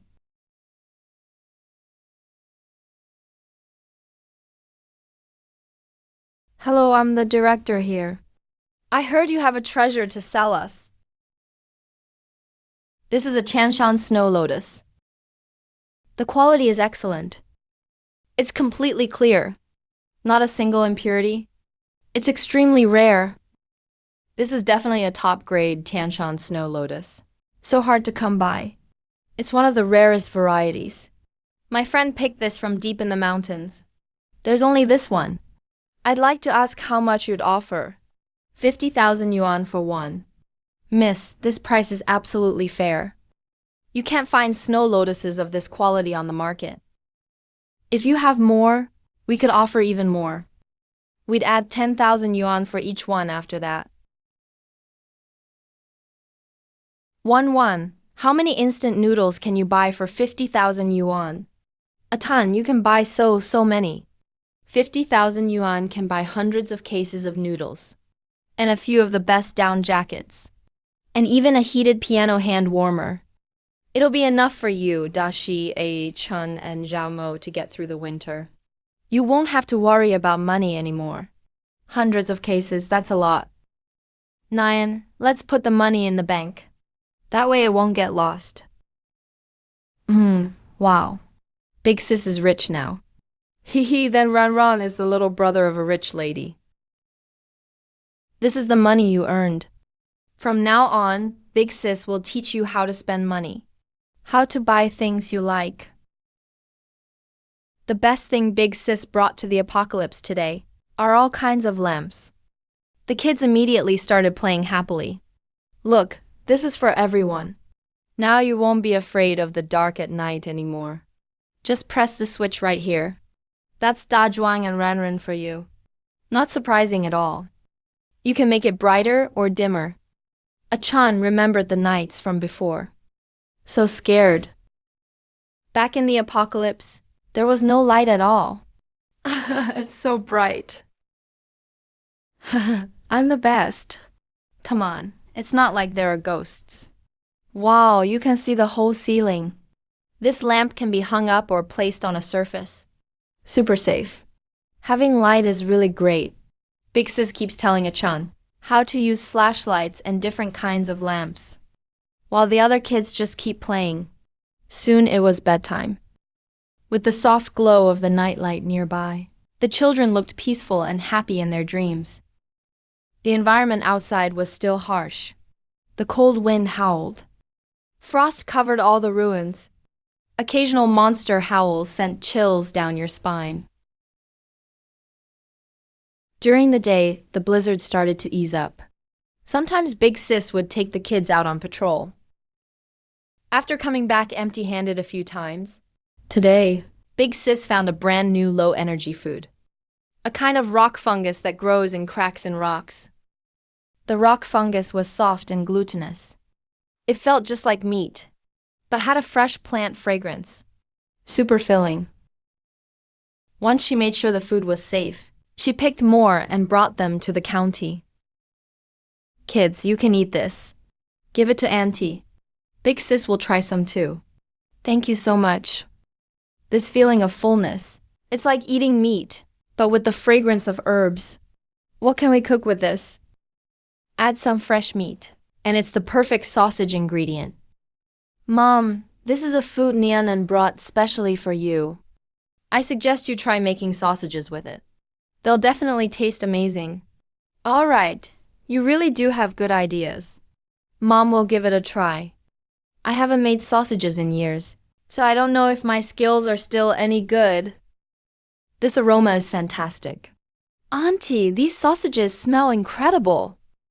The meat inside is tender, soft, and delicious. So flavorful, I'll have 2 more. Auntie, what kind of meat is this? This isn't meat. It's a wild mushroom my mountain friend brought. It only grows in rock crevices. The mushroom is compressed by the rocks, so the texture is firmer. That's why it feels like meat. Whoa, this is some high-level wild stuff. Isn't that an exclusive special sausage? I used to think 20 yuan a skewer was expensive. Now I feel like Auntie's price is actually too low. Enough talk, I'll take 5 more skewers. I'll have 2 as well.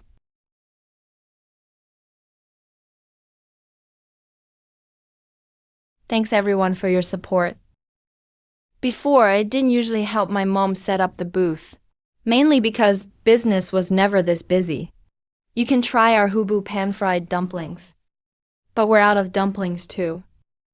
We still have some wild onion and egg pancakes. We prepared a lot of these. Everyone please give them a try. The sausages and dumplings sold out too quickly. There's still a huge line. This might get out of hand.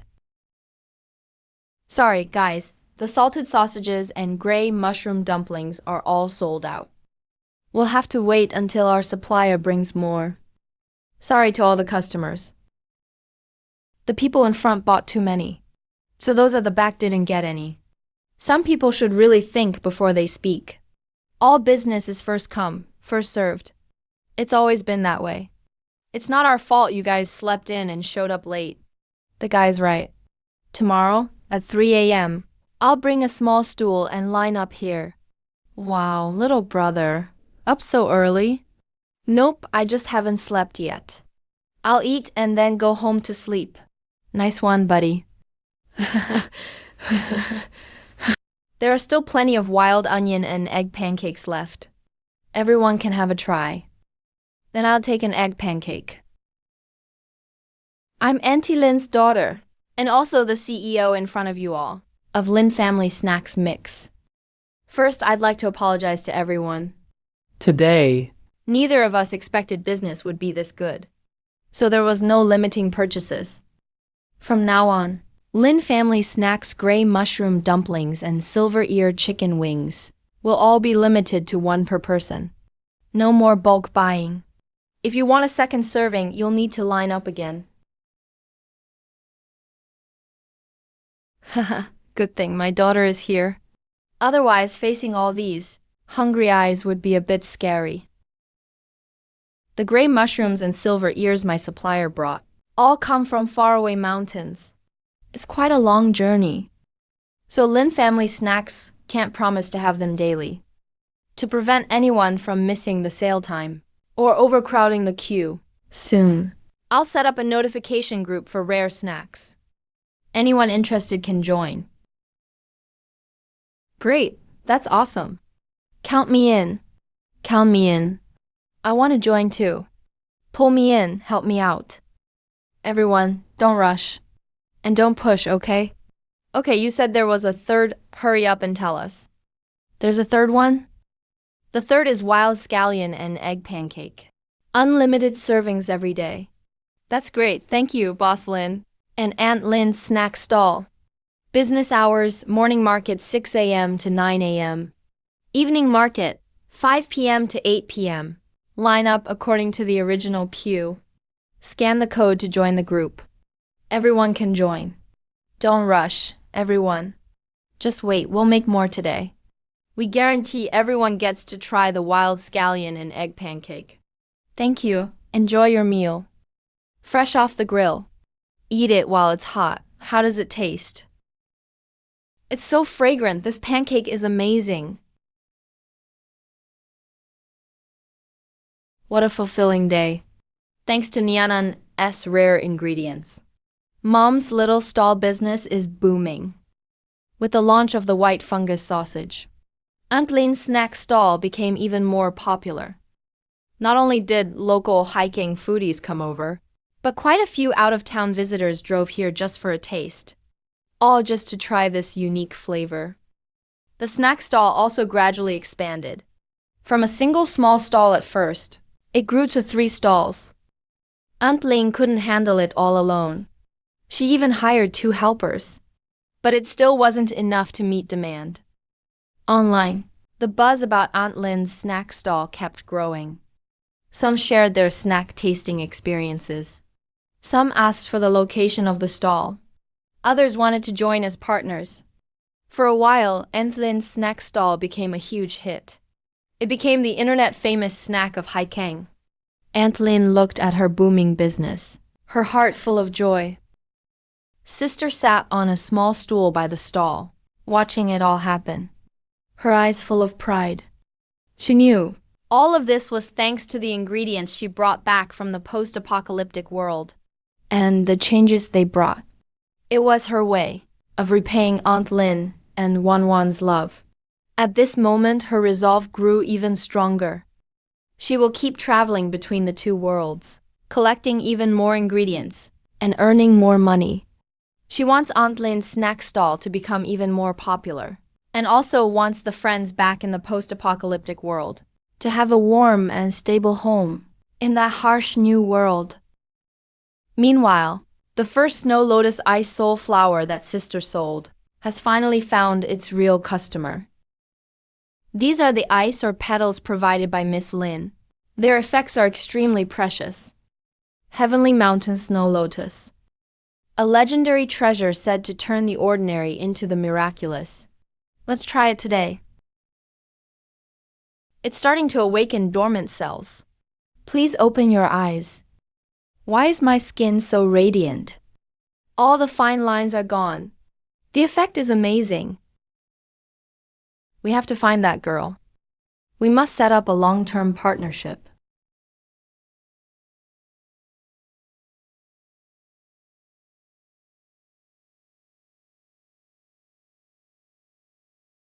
You must be Ling Wan.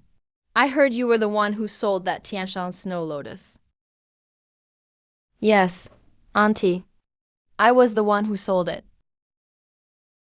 Miss, I am Liu Ryan. Do you still have any of those snow lotus flowers? I'm willing to pay a high price. Any amount is fine.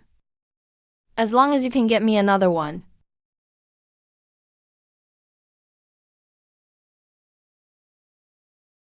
Miss Lin, our director is willing to pay 100,000 per flower. That's double the last price. What do you think? I'm really sorry. Uncle, Auntie. Miss, 200,000. I'll pay 200,000 per flower. Please check again. Even just one is fine. I really don't have any more. There's nothing I can do either. Miss, are you unhappy with the price? We can still negotiate. How about 500,000? Miss, 1 million per flower. This is already a very high price. Could you think of a way, please? I'm really sorry, Auntie. I truly don't have any more. Miss Lee is a true big spender. Money doesn't matter to her. She just wants that snow lotus. If you have any, You must consider us first. That way, no matter when. If you have any snow lotus, any amount, I'll buy them all at 500,000 each. If you think the price is not right, we can still negotiate. Be sure to contact me first. Here's my phone number. Remember to contact me. Okay, Auntie. Got it. If there's any news, I'll definitely let you know right away. Price is just one factor.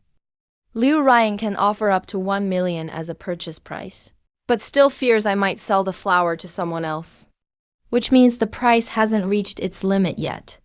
I remember my classmate once said, there's a luxury store in Hiking that sells over 300 million a single month. This is the world of the rich.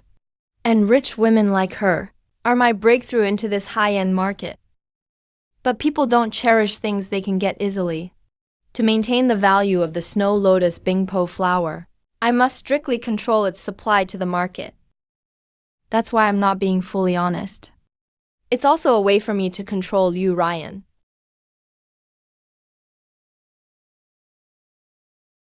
Sorry, Auntie.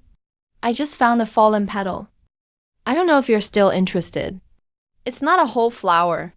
How about 500,000 for this? Liu Ryan replied to my message immediately. Her tone was urgent.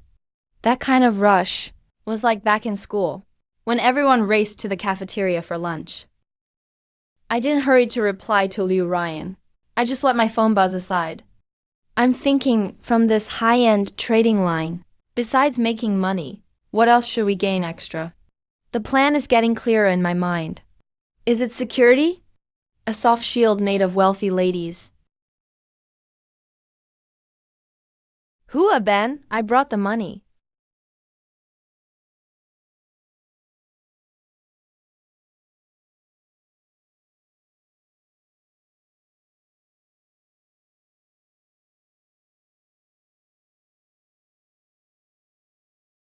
Miss, all the money is here.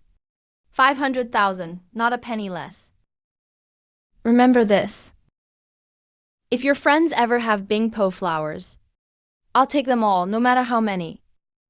Even if it's 10 million per flower, I'm still willing. Be sure to remember. As long as there are Bingpo flowers, no matter how many, tell me first. Auntie, I'll remember. I didn't expect she'd really buy a single petal for 500,000. For those who've used the snow lotus Bingpo flower, this flower is already priceless. Thinking back, for a whole flower before, I sold it for just 50,000. I do feel a little regret, but that flower was really just bait for catching a big fish. Looking at it now, this fish really might be a big catch. Never mind. It's not safe to keep so much cash at home. I'll deposit it into Nianan's account first.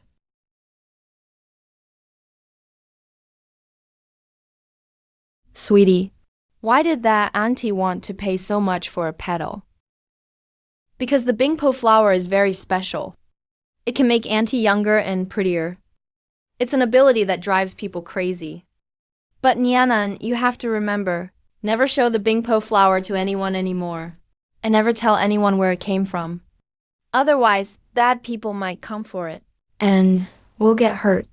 Da Zhuang could get hurt too. Okay, I get it. I won't tell anyone. Only us. And Big Sis know. Nianan, from now on, our family will never be short of money again. That means we can buy lots and lots of instant noodles for Dao Zhuang. And get Zhao new clothes. And buy new shoes for Aiken. Meanwhile, the severe cold outside in Moshi is getting worse. The temperature outside the cellar has dropped below -50 degrees Celsius. Inside the cellar, Da Zhuang is reinforcing the entrance with his strength ability. Aiken is sitting in the corner, using her sensing ability to watch the surroundings. Zhao He, with her firepower, is heating up the porridge Nianan brought back. The warmth given by Wanwan. Nianan, it's very quiet outside. No monsters. No out-of-control people either. But in the direction of the city-state, there are strong energy waves. and it seems a lot of people are gathering. Hearing news from the city-state, Sister instinctively felt uneasy. Thank you for your effort. Aiken, keep watch. Tell me right away if anything happens. Okay.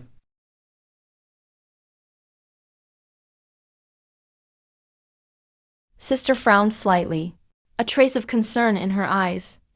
She knows the secrets of the city-state will be exposed sooner or later, and those gathering people might bring new dangers to them. After 2 days of calm, the energy disturbances from the city-state didn't fade, but instead hit a new peak. As an ability user, Sister understands what that means. It means a large group of ability users is gathering. To take precautions, Aiken took the initiative to approach the city-state alone, using her powers to find out what was going on. A large number of city-state soldiers rushed past. Luckily, Aiken spotted their route in advance and barely avoided them. Aiken wasn't scared off by the danger, because as the deep freeze continued, those zombie soldiers were still moving, which meant something big was happening in the city. The massive city-state finally appeared before Aiken again. It seemed that frozen memories were starting to stir. This city-state is definitely not a utopia in the apocalypse, but it does still shelter many apes in the end times. Zombies and their masters, apart from the abandoned ones. The warmth of the cellar flashed through Aiken's mind. Soldiers protect the city-state, but he protects his companions. He must bring news of the situation back to Nianan. Aiken carefully gathered intel, trying to figure out what's happening inside the city-state. Just then, another large group of soldiers appeared at the city gate. The leading city-state soldiers quickly formed 2 lines, forcing a large group of dejected zombies out between them. They were being expelled from the city at gunpoint. Watching this scene, Aiken vaguely recalled some of his own memories. It seems like 10 or so years ago, he was also abandoned outside the city like this. He remembered. He knew what was happening inside the city. Under the extreme cold disaster, the city-state couldn't support all its population. Whenever this happened, a coup would occur within the city-state. Those who lost would be exiled and become the abandoned. Only this time, which side won? The exiles chased out of the city quickly attracted monsters due to their mass gathering. Among them, there were even some who had completely lost their sanity. A nearly one-sided hunt began for the exiles, and the city-state soldiers only aimed their guns at those trying to struggle back home. Cheng was terrified. He knew he had to leave at this moment. Achan, what's wrong? What happened? Chen Shenbo soldier's exile. The loss of the insane became a child's fairy tale. Achan stumbled through describing everything he'd seen. His sister quickly made a decision. She would take the children to see for herself, because the current shelter wasn't far from the city-state. If things got worse, his sister would have to abandon the current shelter with the kids. She reminded the children to be careful on the way, and to stay close to her. Da Zhuang patted his chest, promising he would definitely protect everyone. The children carefully crept close to the city-state. Large numbers of people were still being exiled from the city-state, becoming abandoned. Through the rolling smoke that occasionally rose from the top of the city walls, it seemed to be telling that things were not peaceful within the city either. Even though his sister and the children had mentally prepared themselves, when those completely lost in madness began attacking their own who just left the protection of the city walls, the children were still shocked by the cruel scene before them. Warmth from reality sometimes made them forget they were still in the extreme cold of indifference.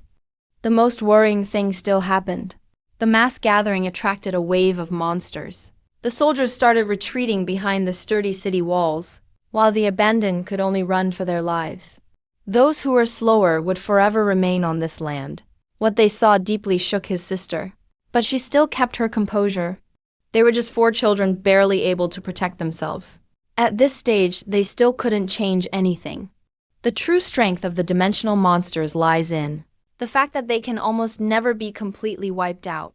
They couldn't stay in the same place any longer. Staying would attract the monster's attention. His sister took the children away from the city-state and returned to their basement shelter. On the way, his sister kept looking back, as if she wanted to engrave today's events deep in her mind. Don't be afraid. We'll protect the basement well. Live well. We won't be exiled. We won't be assimilated. Fortunately, most of the exiled abandoned this time still survived. As for life outside the city-state, they were somewhat prepared. But now the extreme cold was eroding everything. All they could do was huddle in the burrow and wait for warmer weather, quietly waiting for the storm and snow to stop, for new sprouts to grow on the land. From now on, Achan would focus more on the direction of the city-state. In his hazy memories, there was the truth of the exile of the abandoned. The abandoned are just humans who've been forsaken. Many abandoned wandered in the wilderness. This was intentionally created by that high city, because outside there are monsters, and in the ongoing apocalypse caused by disasters, the abandoned were designed and used as the first shield. This is the truth of the abandoned, an extremely cruel truth. And he knew, once there was the first batch of abandoned, soon there would be a second and third, until balance is restored. This is a world of utter despair. But the children aren't afraid, because they have already grasped the hand extended from another world.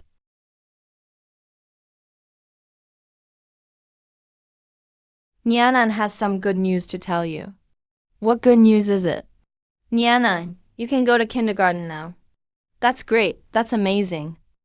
What is kindergarten? Kindergarten. It's a place with lots of kids and teachers. What do you do there? Nianan can play with toys together with other kids, draw pictures, listen to stories, and eat snacks. It's a really fun place. This is your new backpack. You have to carry this when you go to kindergarten. Isn't it pretty? Do I have to go every day? Yes, you have to go every day. But I've already talked to the teacher. Nianan, if anything happens, Wanwan can pick you up whenever you need. Nianan, you can go and give it a try. We'll always be here waiting for you to come back. Okay, I'll try. Good kid, we've got your back. Actually, I'm really looking forward to it too. I wonder how the kids here are different from those in the post-apocalypse. But she's also a bit scared. After all, she's just by herself. Will the other kids dislike her because she's different? I'm Teacher Lee, such a kind teacher.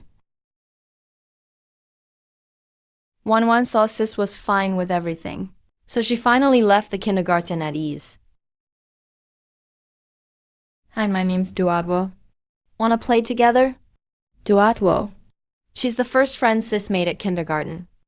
At this moment, Sis noticed the kids didn't care where she came from.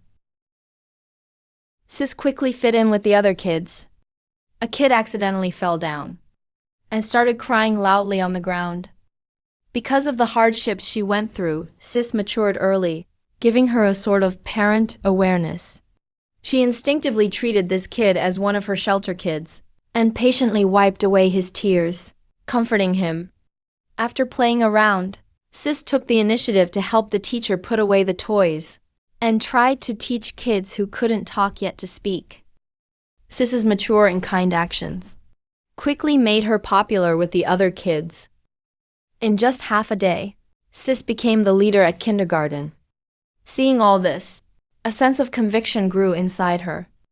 Whether in the real world or the apocalypse, all kids are good kids.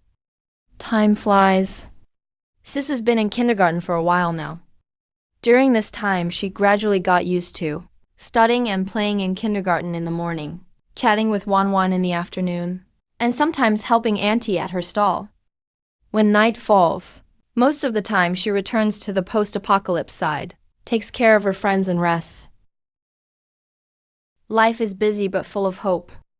She gradually tucked away the scenes she saw at the city-state gate, deep inside her heart, just like all those things that happened in the past.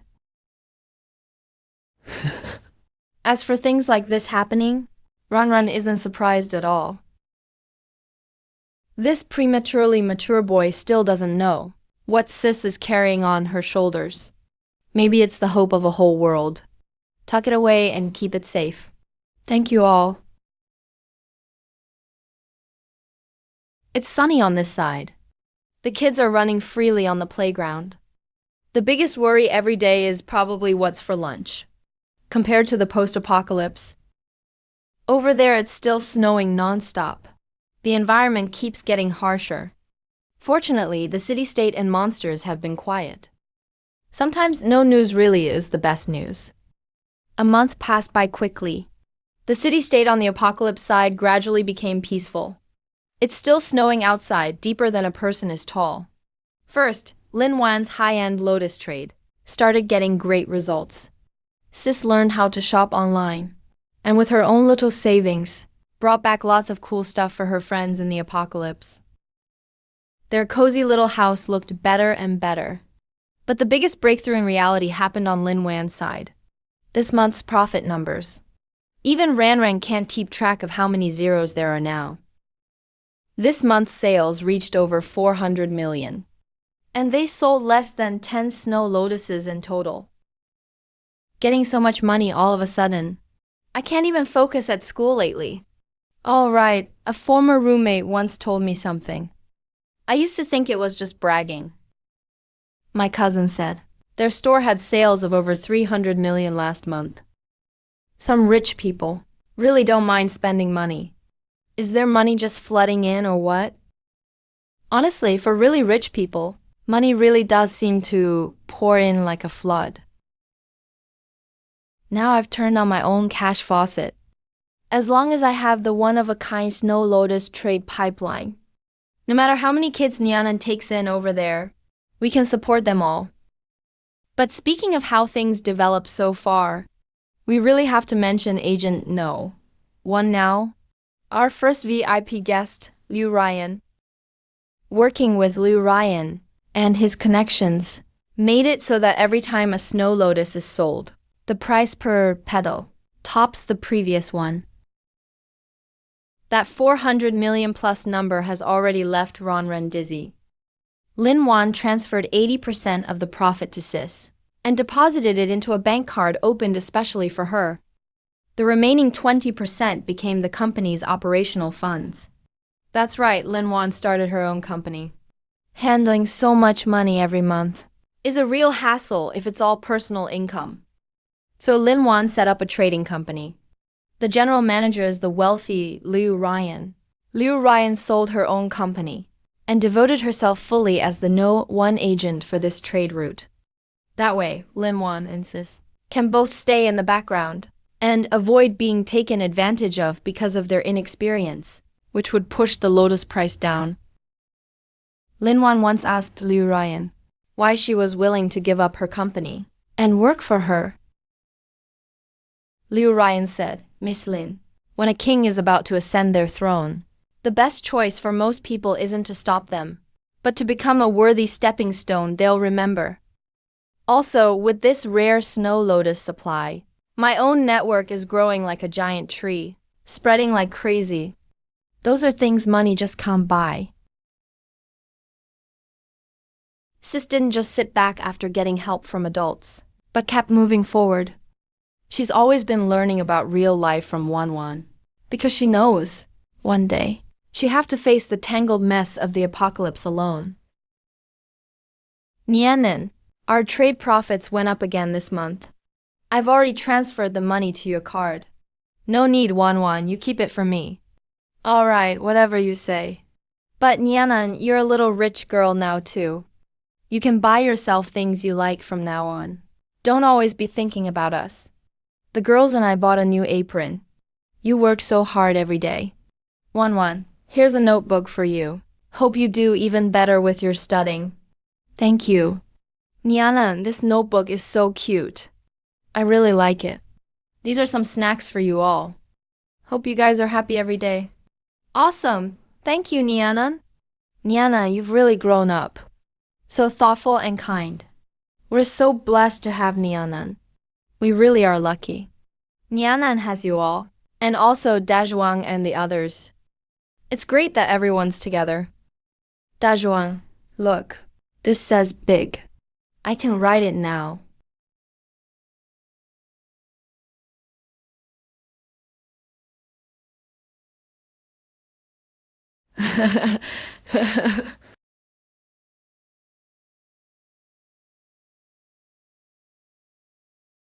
The kids are watching a cartoon when they see the gray vol fly again. Zhao He is happily dancing with excitement. Lin Wan and Liu Ryan have developed a high-end lotus trade route. But in the end, you can't keep a secret forever. Liu Ryan does indeed have the top connections in Haikeng. But their trading resources aren't just the elite foreign trade resources that the wealthiest wives crave at any cost. It's also tied to the ultimate topic of human lifespan. Even all of them haven't realized this yet. Liu Ryan's clients are carefully selected, and there is a strict entry system. Plus, everyone signs a confidentiality agreement. When users personally experience the miracle of that night, most of them become devoted fans of the Snow Lotus. They often end up completely loyal to it. But there are a few who start having inappropriate thoughts. Eventually, someone broke the unspoken agreement, becoming the first to test the waters. Who are you? What do you want? Miss Lin, our boss wants to buy the Tangshuan Snow Lotus you have. Please open the door. Let's talk properly. Don't force us to take action. Crap. How did they find our house? Fortunately, Niana isn't home right now. Right, go find Liu Ryan. She seems to have moved nearby. What? Don't they care about their lives? Miss Lin, that's my mistake. I'm coming over right now. Who are you? How dare you cause trouble at my friend's door? Do you have a death wish? Madam, we're following our boss's orders to come purchase the Tianshan Snow Lotus from Miss Lim. It has nothing to do with you. Please stay out of it. How is it none of her business? Miss Liu Ryan is the top agent for the Tianshan Snow Lotus. And I'm just a college student working for her, just helping out as part-time staff. That's right. Lin Wan has nothing to do with the Tianshan Snow Lotus you want. Have your people contact me directly. Don't pull these shady tricks. Since you said so, madam, I'll relay that to my boss. We'll let it go this time. But don't think you can really keep such a precious Tianshan Snow Lotus safe. You should know, my boss isn't the only one interested in it. Miss, it might have been my mistake that led to your information being leaked. Why do you say that? Zulian Ferry has always been our only line of contact. Anyone outside, no matter how they investigate, they should only be able to trace it back to me. But since they managed to bypass me and find you directly, it means they already know that you're my supplier. So it must be someone originally involved in this matter. The beauty salon? That's right, it was my oversight. I forgot to keep the director quiet or shut her up. Miss Lin, I'm really sorry. Sister Liu, you shouldn't take all the blame for this. I forgot too. Don't worry. I promise you'll never see this person again in Haikeng. Sister Liu didn't either. Don't worry, everything's completely legal and compliant. Thank you, Sister Liu. No need to thank me, you're my boss now. I'm doing this for myself too. I still want to get Tianshan Snow Lotus from you for the long term. I won't let anything happen to you. Nyanian, there's something I need to tell you today. News about the Bingpo flower got leaked. Someone even came to our house to make trouble. Will you be in any danger? Don't worry. Auntie already arranged bodyguards at our doorstep. But you guys, in the apocalypse, don't ever take unnecessary risks. That's right, Nyanian. We're fine. Don't let yourself get hurt. If there's danger, just come back. Grandma and Wan are both waiting for you. The next day, rich lady Liu Ryan arranged 4 bodyguards to stand guard at Lin Wan's door, including the 2 bodyguards from last night. They take turns guarding 24 hours a day, protecting Lin Wan and Grandma Lin's safety. At the same time, she also called the beauty salon director. The director was scared out of her wits. She swore never to leak any news about the Chanshan Snow Lotus and Lin Wan ever again. She even resigned from her position as beauty salon director on her own initiative and left hiking. Lin Wan was lost in thought too. When he first decided to sell the Snow Lotus, was that the wrong thing to do? As an ordinary civilian, even with Liu Ryan's help, can he really keep such a priceless treasure safe? Does he really have the ability to protect his family and Nyanan and all those kids? His inner hesitation quickly turned into strength. Lin Wan stopped hesitating. He personally established the Snow Lotus supply chain. He originally thought there would be people who'd want to take advantage of it. Back then, when Nyanan needed his help, if it weren't for the two worlds' trade, his family would never have been able to help Nyanan. What's more, the Snow Lotus isn't just a tempting bait now. It attracts wolves, but it's also a tree that's rapidly growing, one that will naturally attract its own protectors. Liu Ryan is one of them. The key to maintaining balance is to possess relatively equal power. And there's also Grandma Lin's snack business, which now in Haikang has gained significant fame. Now that she and her daughter aren't short of money anymore, street vending and such hard work is something they could actually quit now.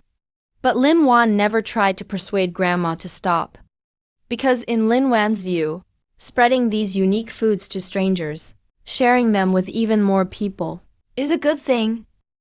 The Snow Lotus business connects with high-end contacts and brings in money and power. The snack business lets apocalyptic world cuisine quietly influence the tastes of some people. A brand new craving, guiding people's hearts and loyalties, preparing the ground in advance.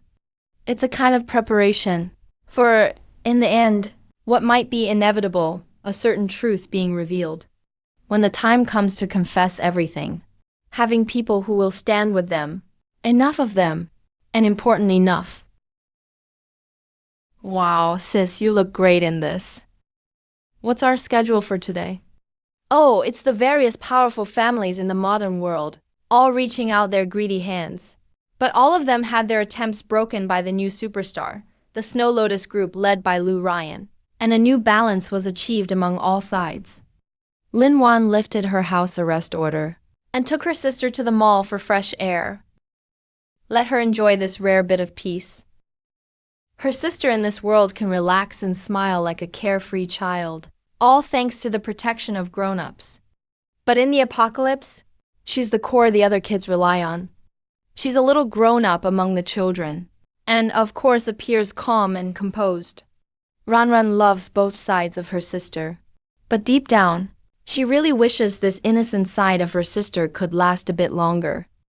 Luckily, things on the other side are quiet too due to the extreme cold disaster. It's peaceful outside as well. Wan, I just realized, I've never actually seen what any of your little friends looks like. You talk about Dejuan, Zhaohe, and Chan all the time, but I don't even know their faces. But I can draw. It's not about drawing. Mainly that there's no direct way to communicate between the two worlds.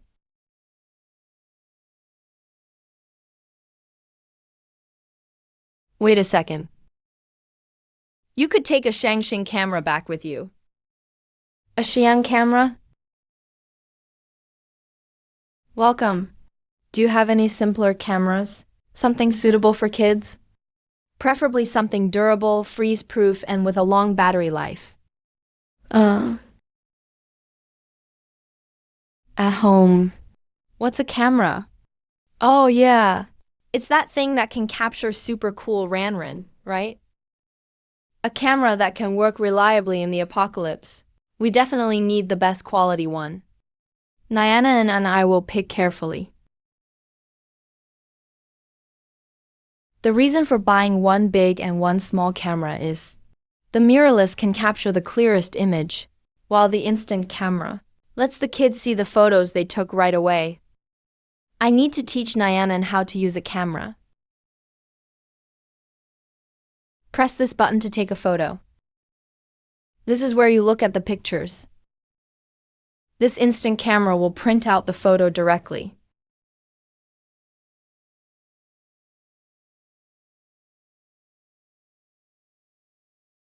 Wow. Nyanan, I want to see your home. Sis learns super fast. But it's a pity that Ranran still can't appear in this world. The coolest Ranran will never be seen by the kids. Okay, Nyanan, let's go home. That night, sister traveled back to the apocalypse. Ranran can't wait to see the kids' reactions. It's going to be so much fun. What's this camera? How can it fit everyone inside? Does it eat people? This thing is scary. What is it? Is it some kind of ability-powered tool that absorbs people's souls? No, it doesn't eat anything. It just keeps your appearance. That sounds even scarier. That's hard to explain. Better just show them. Zhao, he got startled by the flash. When the photo slowly came out of the machine, and they saw the image getting clearer, the kids were all amazed. It laid an egg.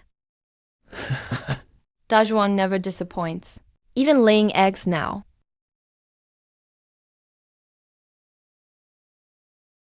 Huo ran straight inside. Wow, it's really identical. It's not some superpower. Sensitive Ah-chan noticed right away. That kind of device doesn't have any supernatural ability. It's something from the modern world. Hearing this, the kid's eyes grew even wider, staring at this thing that keeps your appearance and draws blueprints, this magical device. This is something completely new, something they've never seen before. Big sister brought out another camera. The kids cautiously approached, as if they were afraid of breaking it, or maybe worried it might steal their souls. Unexpectedly, the most timid, Zhao He, was actually the first one to pick up the Polaroid placed nearby by Big Sister. He took pictures of all his friends. In the photos, the children sat in a circle, trusting each other. Maybe that's why Zhao He was the first to grab the camera. Because he was the youngest. He kept things simple and trusted Big Sister unconditionally. Stand still. Don't move around. Big Sister took a picture of Dazhuang, the brave one, first. The kids finally let their guard down. But when faced with the unfamiliar lens, they were still a bit lost. Why am I so silly? Do I look like a silly bear to you guys? Come on, Zhao He, I don't want to. Don't be scared. Don't worry, you won't mess it up. It'll come out right after the shot. Zhao, he only dared to take pictures with one eye open so cute.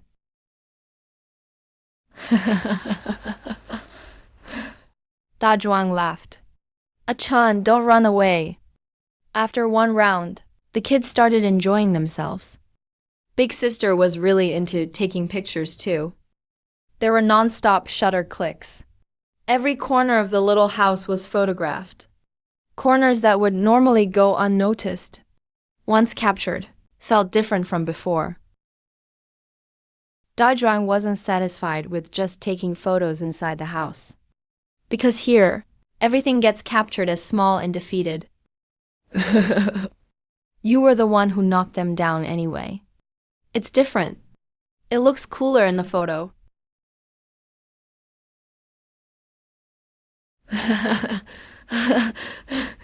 Achan picked up the camera too. But his gaze was never on himself. He looked out into the snow-covered distance. What he wanted to capture was the end of the world itself. Big Sister noticed Achun's unusual mood. He pointed toward the distance. He told Achan that they'd go really far someday, and then take pictures of everything happening there. Take a group photo. Everyone, stand in position. Dazhuang, you stand in the middle. Xiaohe, come closer. Eken, don't keep a straight face. Smile.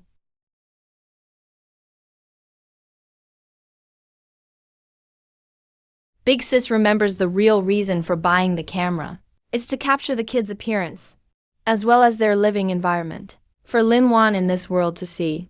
Looking at the happy children in the photos, it seems to be the first time Big Sis has seen what happiness truly looks like.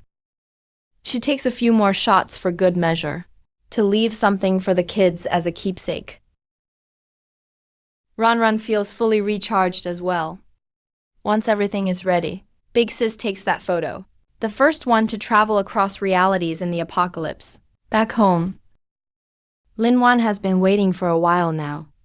She takes the photo from Big Sis' hands and quickly becomes visibly saddened.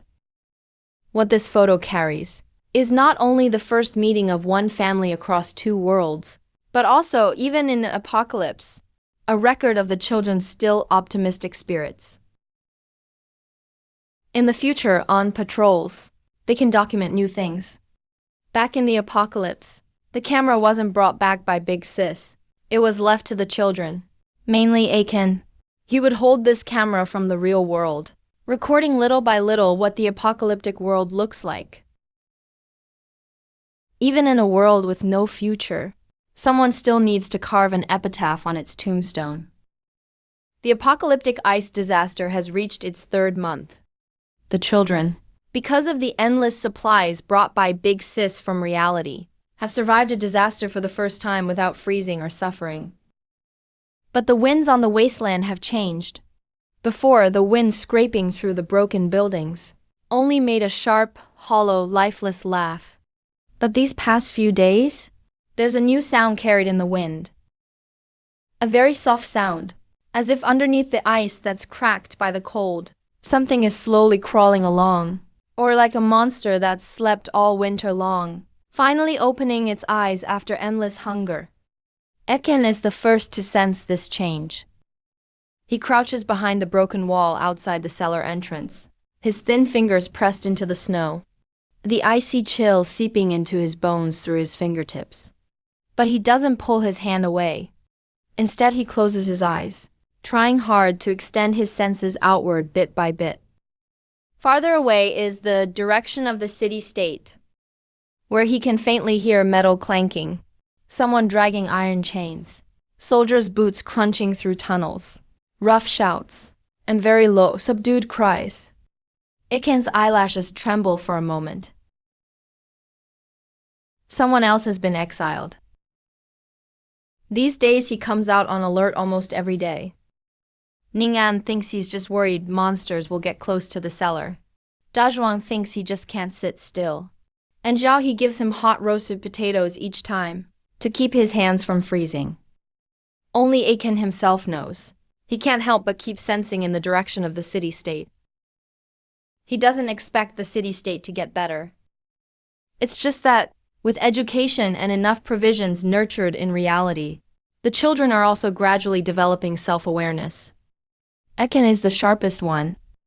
Past memories slowly awaken bit by bit. Sometimes he just wonders, maybe one day, the wind and snow will bring the name of someone he remembers.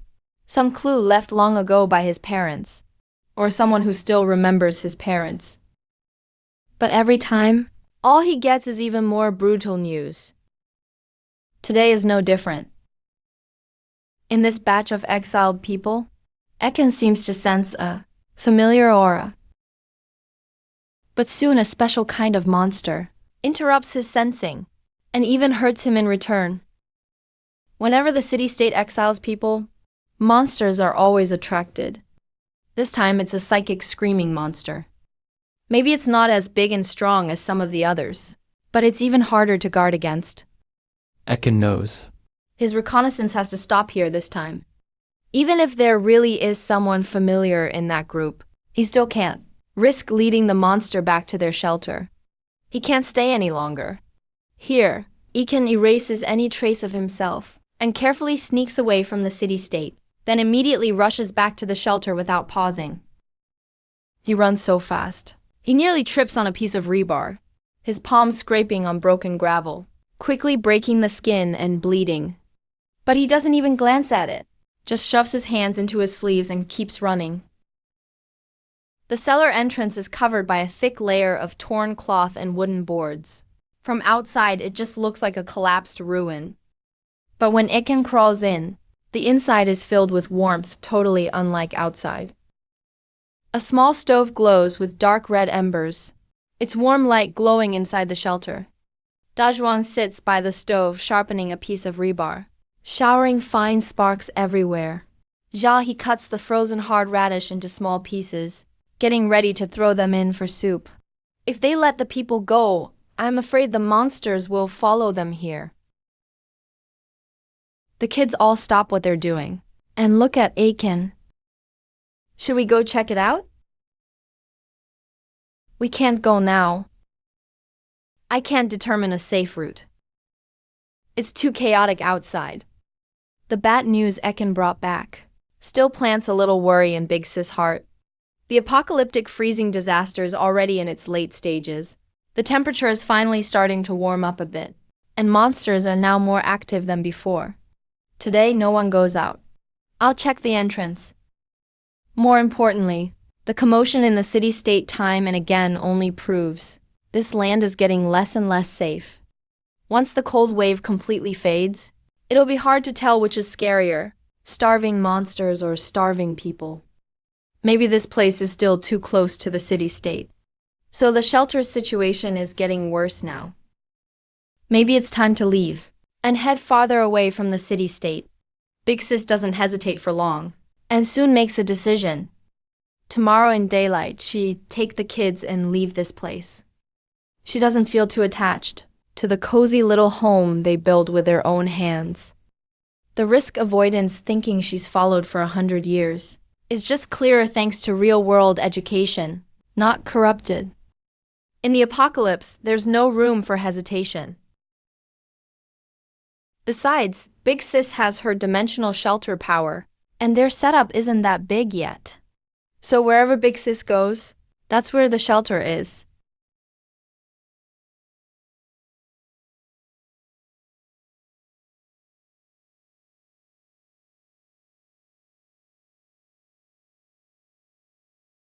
Let's go.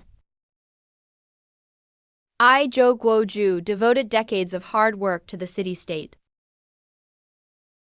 Never thought it would end like this. Can Zhao Gong still get up? Yes.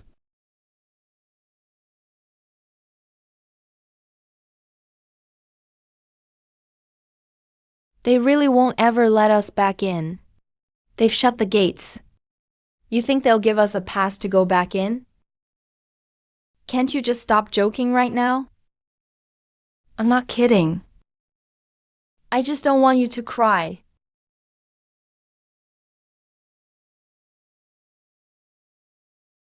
How ironic. Who would have thought? The city gate I personally oversaw would end up locking me outside in the end. The fight between ghoul counselors and human counselors, ultimately, both sides got smacked. But the ones who truly pay the price are people like us, who have never even set foot in that parliament building. I, who never picked a side, ended up losing after all. Maybe it was exactly because I never chose a side. But I know, this city has always been a one-way exit. Even before, those high and mighty fallen lords were no exception. There's no going back, never going back.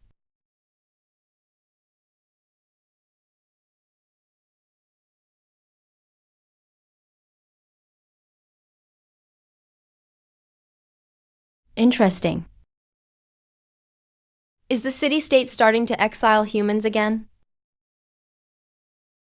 Human infighting is embedded deep in our genes.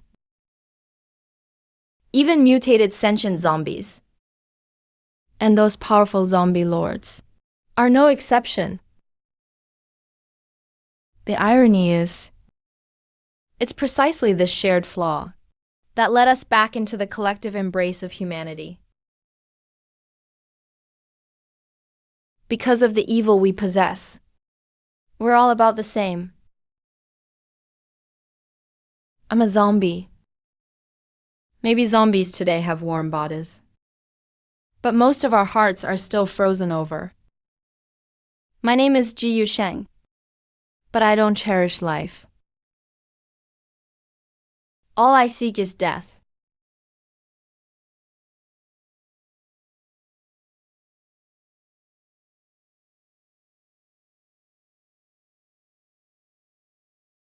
You're way too weak to kill me. Wait. Thank you for saving me. If you don't want to die, then don't follow me. What do we do now? We follow him from a distance. Don't provoke him. He's very powerful. Maybe we'll have a chance to survive. Ace is right. Su Qing, let's follow along too. Okay, Luo Zhou. I'll go with you. Aren't you afraid of me? Why not just kill them all? Among them, one person's parents seem to have knelt beside me before our master. In this disgusting world, maybe they're one of the few traces the master left behind after disappearing.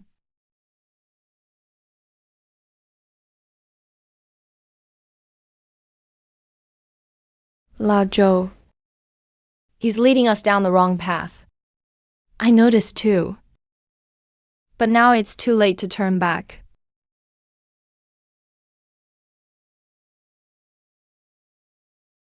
Are you okay? Get lost. What are you doing? He's a doctor. I don't need a doctor. You'll die. All the better. This guy is basically suicidal. What on earth has he been through to make such a powerful man hate this world so much?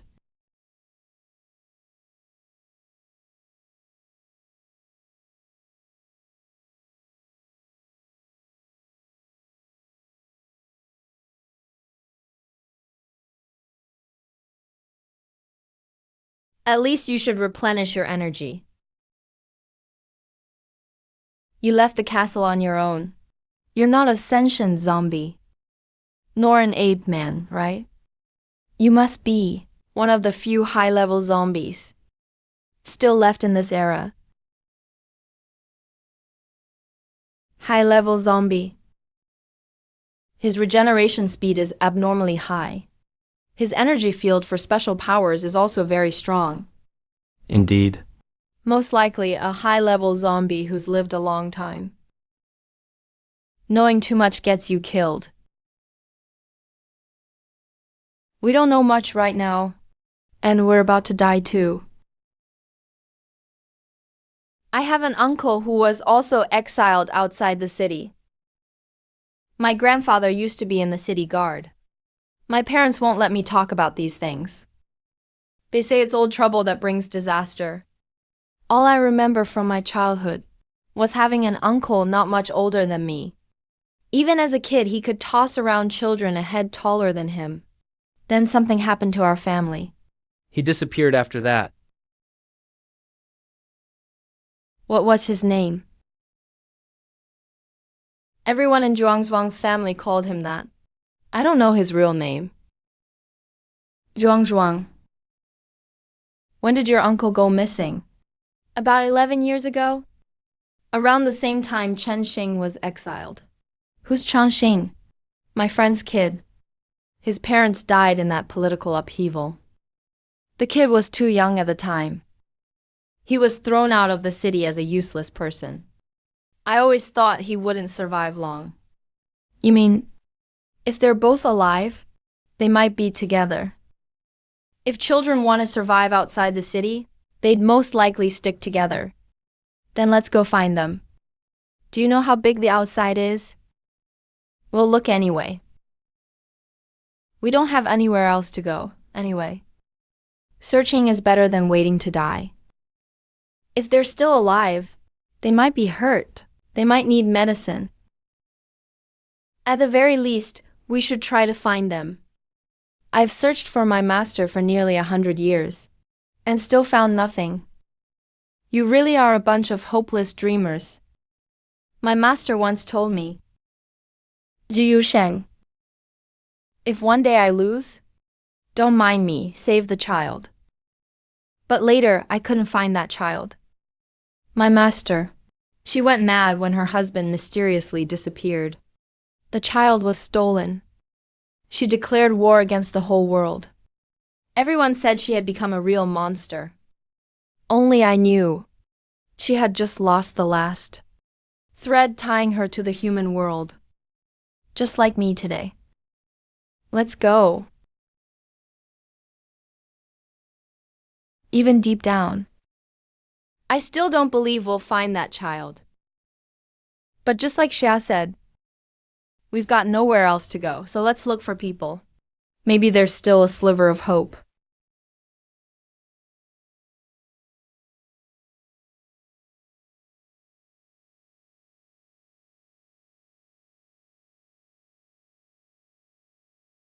Wait, there seems to be something inside. I'll go check it out. It's a disguised cellar entrance. Great, the kids might be inside. Chan originally was just scanning the area out of routine. But suddenly he sensed a blank spot on the snow slope west of their shelter. A patch of nothingness appeared there. There was wind and snow, some exposed rocks and a few dry grasses. But in his senses, that little spot felt like it was covered with a cloth. No trace of anything could be sensed. Chan's expression changed immediately. His first thought was that people from the city had found them. They've all escaped here. Do those people still refuse to let them go? Chan hurried back, found his sister, who was still sorting supplies, and the kids carefully approached that area again. If there's any danger, his sister will immediately pack up their temporary shelter and move farther away from the city overnight. When they got close enough, Chun's sensing ability finally tore through the disguise on that ground. An unexpected figure appeared in the snow. A lone, unfamiliar kid. Hey guys. I'm not a bad person. My name's Lele. I'm hiding here, just to get away from those monsters about to wake up. Didn't mean to scare you guys. He disguised earlier, hid himself too. The bloodstain here just slightly torn. But with thick clothing and not yet degraded language skills, where he's from, the smart sister probably already guessed. But what you see is real. He's just a kid. A child that was just recently exiled. I'm not a bad person. My name's Lele. So if you have any food, can I trade you a joke for a little bit? I'm really good at telling jokes. And really good at laughing too. My jokes will make you laugh. Though it sounds like this kid just wants freebies from Big Sister, Ranran won't laugh at him. Because in this apocalypse, smiles really are a luxury. That's my power. I can hide myself, or I can hide a small area. But I'm too hungry. I can't keep up the disguise. This is really the best food I've had since exile. It's the tastiest thing I've gotten since I was exiled. You can talk. So you were exiled just a few days ago, right? A week, a month, I guess. Anyway, every day feels really long. From now on, you can stick with us. The kids returned to the temporary shelter. Chan treated his frostbite. Zhao he took his tattered coat and dried it near the fire. Dazhuang stood on the side, arms crossed, grumbling about trouble, but still threw his own thick sleeping blanket over Lele. It's so warm here with you guys. I'm not just here for a free meal. I can help you. Disguise the cellar entrance, so even inspectors won't see it. Chun watched him, finally letting down his guard, because he could feel there was no malice under Lela's disguise, only cold, fear, and a rare stubborn optimism. He's so optimistic, just like his name. But he's also kind of strange. Why can he stay optimistic in these apocalyptic times? Most survivors are gloomy. Even other kids were the same before meeting Big Sister. But Lele is different. His optimism. Seems to have been shaped as a core part of his personality while growing up. Back when we hurried to move, some things were left behind. While sorting through things, Big Sister noticed a family photo was missing. It made her a bit sad. This world is always losing things. A photo is a very small loss. Zhao, he cooked some hot porridge and called the other kids to eat. Such a thoughtful Zhao, he. I'll be useful from now on. I can disguise the entrance, cover up our footprints, and even turn Dazhuang into a big rock. That'll scare off some monsters. Why am I the rock? Because you look the most like one. Chan sat near the entrance, listening to their quiet bickering, and the emptiness he felt facing the city direction was finally filled by the firelight. Still, he couldn't help but look up at the thick wooden planks covering the cellar entrance. He didn't know why, but he always felt there was someone else searching in the wind and snow. Maybe for food. Maybe for a way to survive. Maybe looking for them. The extreme cold wind began to die down, revealing some fresh moss on the land. The world is slowly waking from hibernation, though that might not be good news.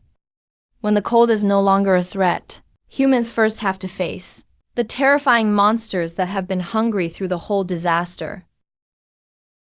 Big Sister and Chen go out exploring as usual, looking for the next safer place to stay. Lele fulfilled his promise. He used his special ability to erase all traces of the children on the snowy plains, to make sure while the kids slept, no monster would be able to find them.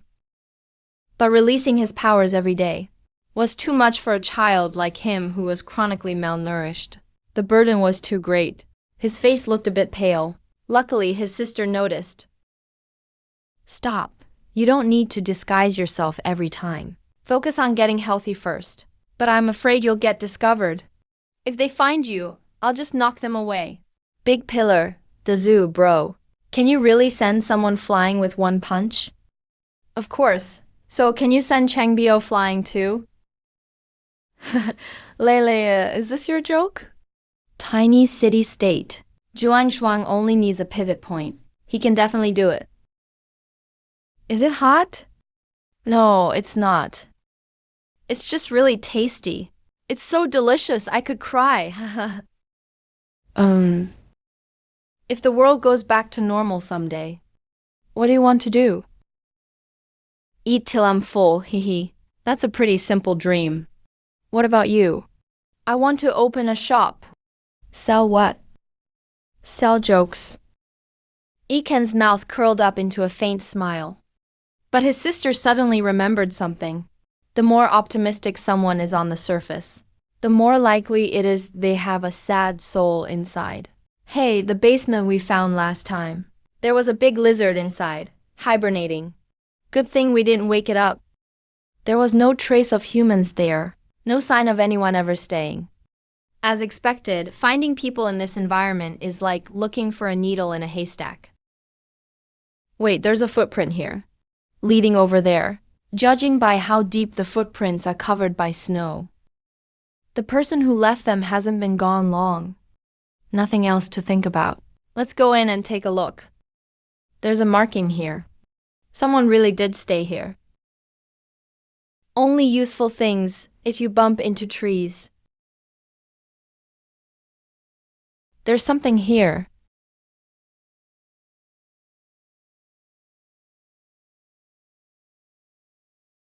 Morning star. Zhuang said. It's really him.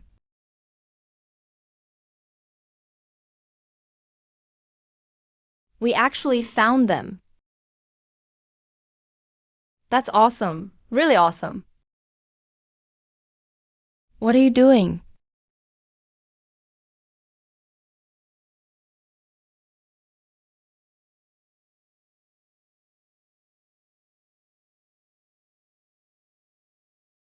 And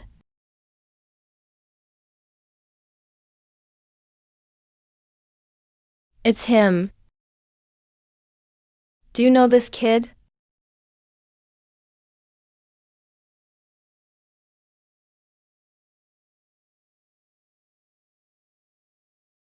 Jiu Shen calmed down.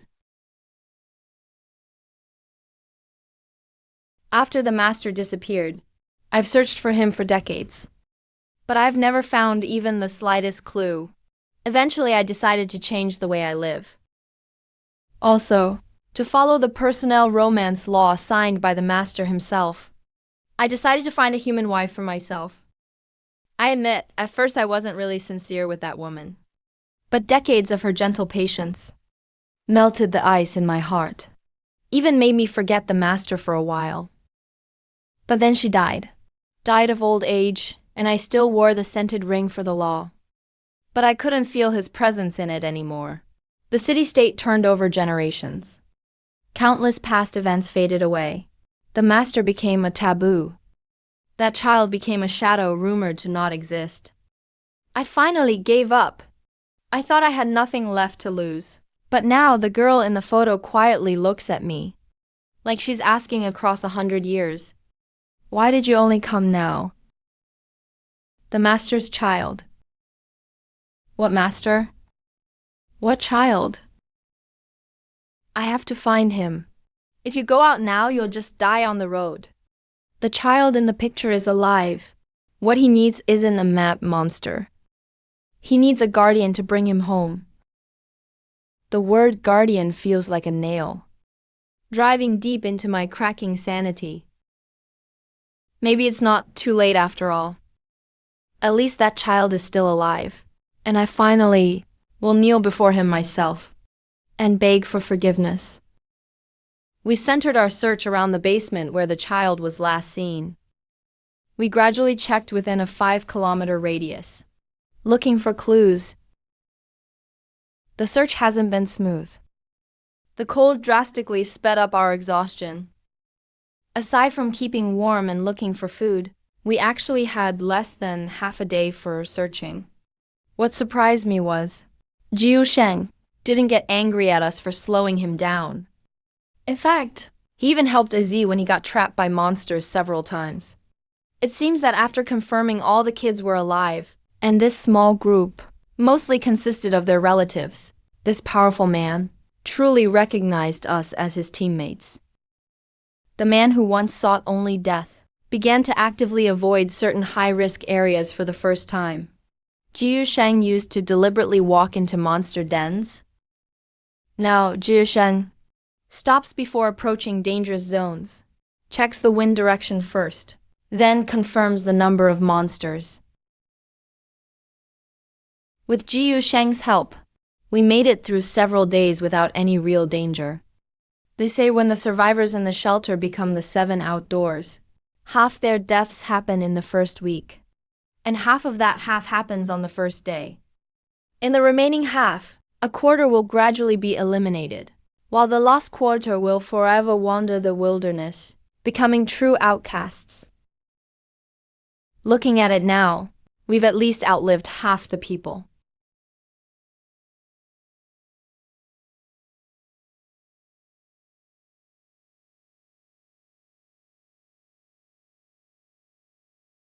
Aren't you hungry? Yeah. Then why aren't you eating? Because the longer you survive, the easier it is to forget why you're alive.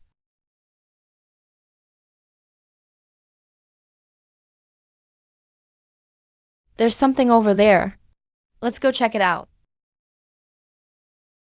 Awesome! It's a campfire that just went out.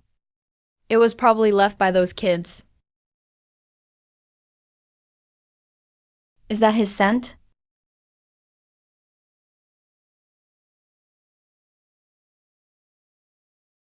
The snow's melting a bit too fast. Is something big starting to thaw? What's that noise? Damn, it's a leviathan.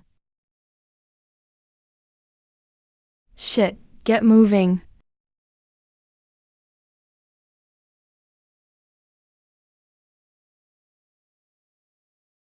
Everyone, come over here. Azi is hurt. Azi, don't fall asleep. Jiu Shen, calm down. You guys take Azi and go ahead. I fought these things before. They're vengeful, so today it'll be either me or it.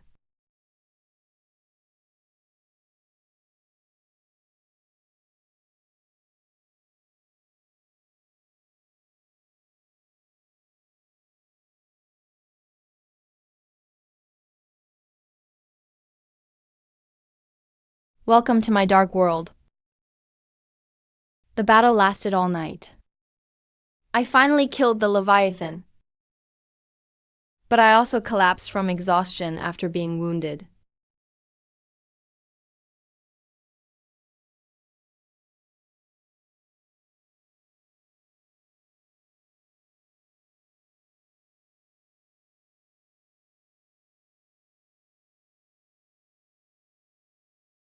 Sha, I'm really sorry.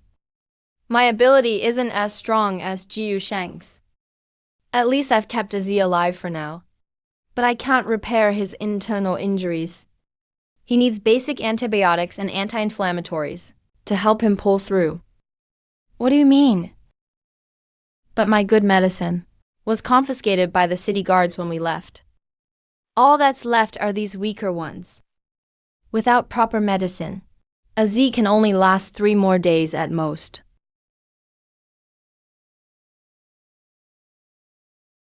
We're at a dead end. And that's not the only bad news. Besides AZ, Jiu Sheng may seem okay, but he's fallen into a deep sleep from his injuries. Jiu Sheng's strength was our only umbrella. And now, the umbrella has collapsed. Lele is sick. It's okay. Because he used his camouflage ability repeatedly and suffered from long-term malnutrition, his body just gave out. Medicine from our world works well and brought down the initial fever, but the gap left by Lele's drained abilities can't be filled by even the best medicine. Sister and A-chan discussed and quickly found a solution. Maybe it's really the answer within 5 steps law. Maybe fate always brings answers just nearby. End times diseases should be treated with end times medicines. The answer is rare high-energy plants from the apocalypse. Among them is the flower now called Tianshan Snow Lotus, a miracle flower from the apocalypse. Let me help, I'm strong, good for clearing the path. I control fire to scare beasts and light the way. Because of trade between the worlds, Snow Lotus is scarce for Sister and Wanwan, hard for them to keep any stock. The kids' high-energy jade-like bodies can't be satisfied by just 1 or 2 snow lotuses. Sister decided to take advantage of the last snowfall, to search for and harvest snow lotus in bulk, to stock up and save lives, and find new safe areas, hitting 3 birds with 1 stone. Towards the end of the extreme cold disaster, the temperatures have risen quite a bit. Because Lele requested, and considering that it's not safe for him alone in the shelter, the kids decided everyone would move together. But Sister kept stressing, Lele can't use his abilities. After 2 days, the kids harvested plenty of Tianshan snow lotus, this rare apocalypse miracle that grows only in the extreme cold. There aren't many, but the big monsters are frozen too, so no one's eating them up. Nobody's eating them. Plus our little lucky dragon, Ran is here. Sister has already collected dozens of snow lotus pigeons. Just flying and flying? Get down, will you? Dazhuang, I'll punch you so hard you'll turn into potato chips. Wait, it looks like there's another group not far away. That big bat seems to be targeting them.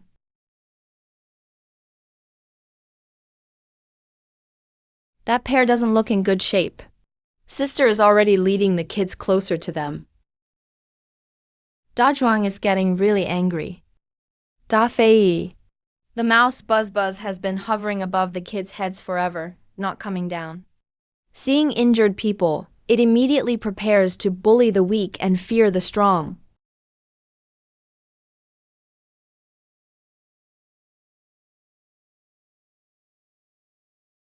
Oh yeah, fresh potato chips. Original flavor, no spicy, one serving. Why is he looking at Da Zhuang like that? Is Da Zhuang his long-lost son?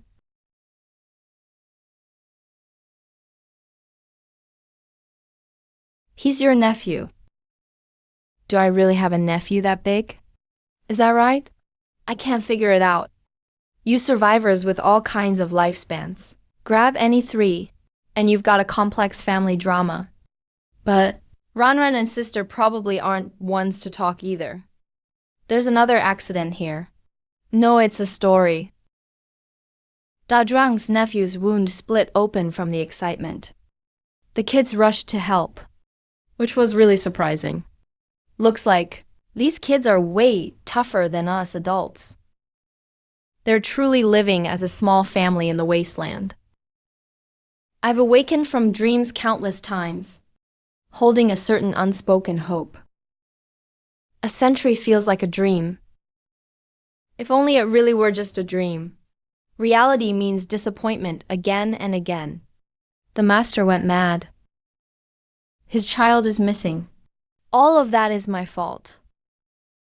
If I had defended the young master back then, if I had been stronger and helped the master win that critical battle, if I could run forward countless times and replay the scenes from my dreams again and again, even if it brought me just one moment of reality, and let me hear the echo of fate the master left me, then I would die without regret. If the young master really appeared before me, how could I separate him from all the false nightmares within myself? I used to think I had found the master, but in the end I realized I dreamed 5 times in total. I don't doubt him anymore. I wonder if I should trust myself. This doubt has destroyed me. But when the moment finally comes, I realize all the doubts I had were wrong. The reason I can't wake up is I'm deliberately avoiding reality, just like my previous master. I've also lost my anchor to reality. But when that anchor truly stands before me, every cell in my body reminds me, this isn't a dream. Every dream I've had overlaps with the one right in front of me. An unresolved singular solution will automatically make the whole problem effortless. He stands right there. He doesn't say anything. Just calmly looks at me, but in those eyes, I see my master's glance from 100 years ago.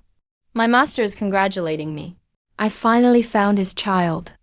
My young master, I no longer wish to die. I've lost. Now it's time for me to get some rest. This reality. Are you satisfied, Ji Shang? Are you willing to wake up?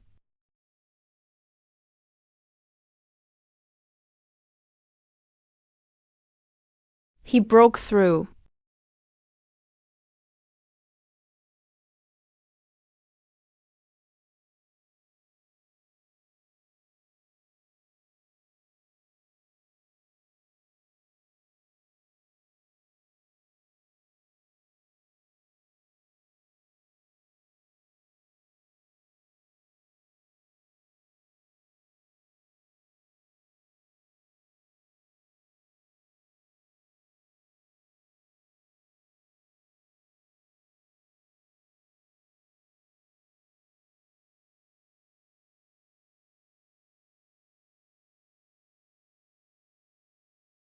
Director Zhao. I'm the one who's late. A flame wrapped in cardboard still manages to shine through.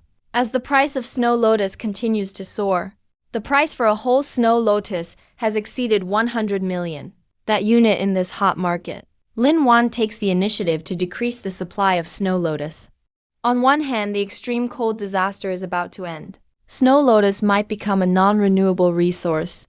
On the other hand, the money earned previously is already enough to meet all current needs of the kids in the apocalypse. More money doesn't mean much right now. The more Snow Lotus appears in the market, the greater the risk of exposure. Lin Wan's worries aren't baseless. Liu Ryan made the same assessment for him and informed Lin Wan. Now in the Snow Lotus market, there are signs of middlemen. Liu Ryan is investigating this matter, trying to find out which rich lady has betrayed the carefully cultivated inner circle of Snow Lotus. However, what they all expected, the inevitable event, came a bit earlier than anticipated. A rich lady from the elite circle got a whole Snow Lotus through a middleman at a high price. Originally, Snow Lotus should only have been sold within the hiking wealthy circle. After she tried it, she was amazed. But the suddenly blocked channel was as if it was a death sentence for her. In the end, she decided to flip the table that excluded her. Half a Snow Lotus floated to the surface, fresh and vibrant, triggering a series of responses from special departments. Lingguan was quickly exposed. The elder sister also appeared on the list of suspicious individuals. The auntie's snack booth had more customers, who always intentionally or unintentionally asked about something. Countless special staff suddenly appeared near the Lin family. Lin Wan was prepared for this. She quickly noticed something unusual. She knew they'd been exposed. But exposure doesn't necessarily mean destruction. They never crossed the legal red line. Even did a lot of charity work over the past few months. The popularity of the auntie's snack booth, the Snow Lotus tied to almost half of hiking. The circle of wealthy women was all pre-built as their protection. Most importantly, he still chooses to trust the special departments, to trust the people of this land. The two sides are not inherently antagonistic. All the preparations are just to ensure their own side doesn't become too passive. If the secret about Sister isn't about a crisis threatening both worlds, but instead a brand new path of mutual growth, then if he keeps this precious key clenched tightly in his hand and never lets go, maybe it wouldn't be good for either world or for Sister. Raynor understands what he and the others worry about. On one side, the fear of opening Pandora's box in the real world. On the other, the apocalypse where survival is only possible in despair. If they keep the secret forever, it will inevitably suppress Sister and diminish the meaning of what Raynor and her abilities represent. Now it's just about opening the door a bit wider.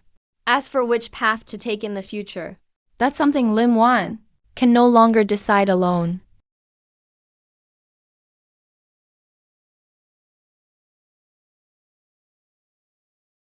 Nyanan, we might be in trouble. I heard from Liu Ryan that a buyer has taken the Snow Lotus for testing. Now a special department is investigating us. Wan, aren't you scared? I'm not afraid something will happen to me. I'm afraid they'll hurt you. Don't worry, I'll find a way to deal with them. Let's stick to what we agreed on before. Deny everything without hesitation. Say the ingredients were picked by distant relatives in the Kunlun Mountains. Try to stall for time as much as possible. You have to be extra careful in the apocalypse too. Don't get distracted. There are still a lot of people at the shelter who need you. I'm not afraid. I'll protect you and Mom. From now on, I'll bring back fewer resources. And try not to disappear randomly. Our Nyan is so clever. But you shouldn't worry too much, Nyan, and if that day ever comes, we'll reason with them first. But if reasoning doesn't work, then you and the kids will stay in the apocalypse first. With constant support from the present world, Nyan An's space is already packed with all kinds of survival supplies. I didn't say this out loud, because if it ever comes to that, we might never see each other again. But as long as Nyan is safe, it's all worth it. A storm from the city-state continues to spill over. The investigation crisis in the present world is still unresolved, and the shadow of doomsday is closing in.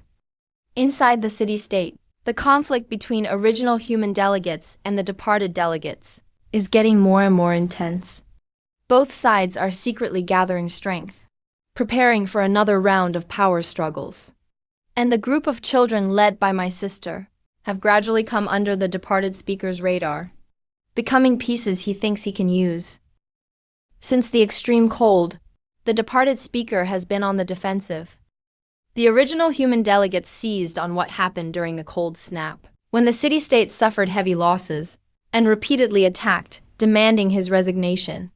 This made him extremely anxious. He has been looking for a chance to consolidate his power, to turn things around. Nyan's shelter was the breakthrough he stumbled upon by accident. During this recent disaster, the city-state lost over 5% of its population. Someone has to pay the price for that. You must step down. The mutant bats he controlled with his powers have nearly figured out the kid's abilities and exact locations. But who could have guessed that the damn thing got greedy for a bite of meat, disobeyed his orders, got close to the ground, and was punched to death? But through the bat's eyes, he saw with his own eyes that the girl with spatial powers kept pulling out supplies from her space storage that he had never even seen before. If he could get those supplies, even if he couldn't save the city-state, he could tighten his grip on his followers and win over his opponent's people. He could completely crush the inferior human representatives this time. Step all over them. He sensed this girl might be hiding a huge secret. And it seemed that there was something familiar about her, a scent he recognized. But he just couldn't remember from where. Before he could figure it out, a wave of newly thawed monsters attacked the city gates. A perfect opportunity to show off his strength and give a warning to those inferior people, not to forget who's protecting them.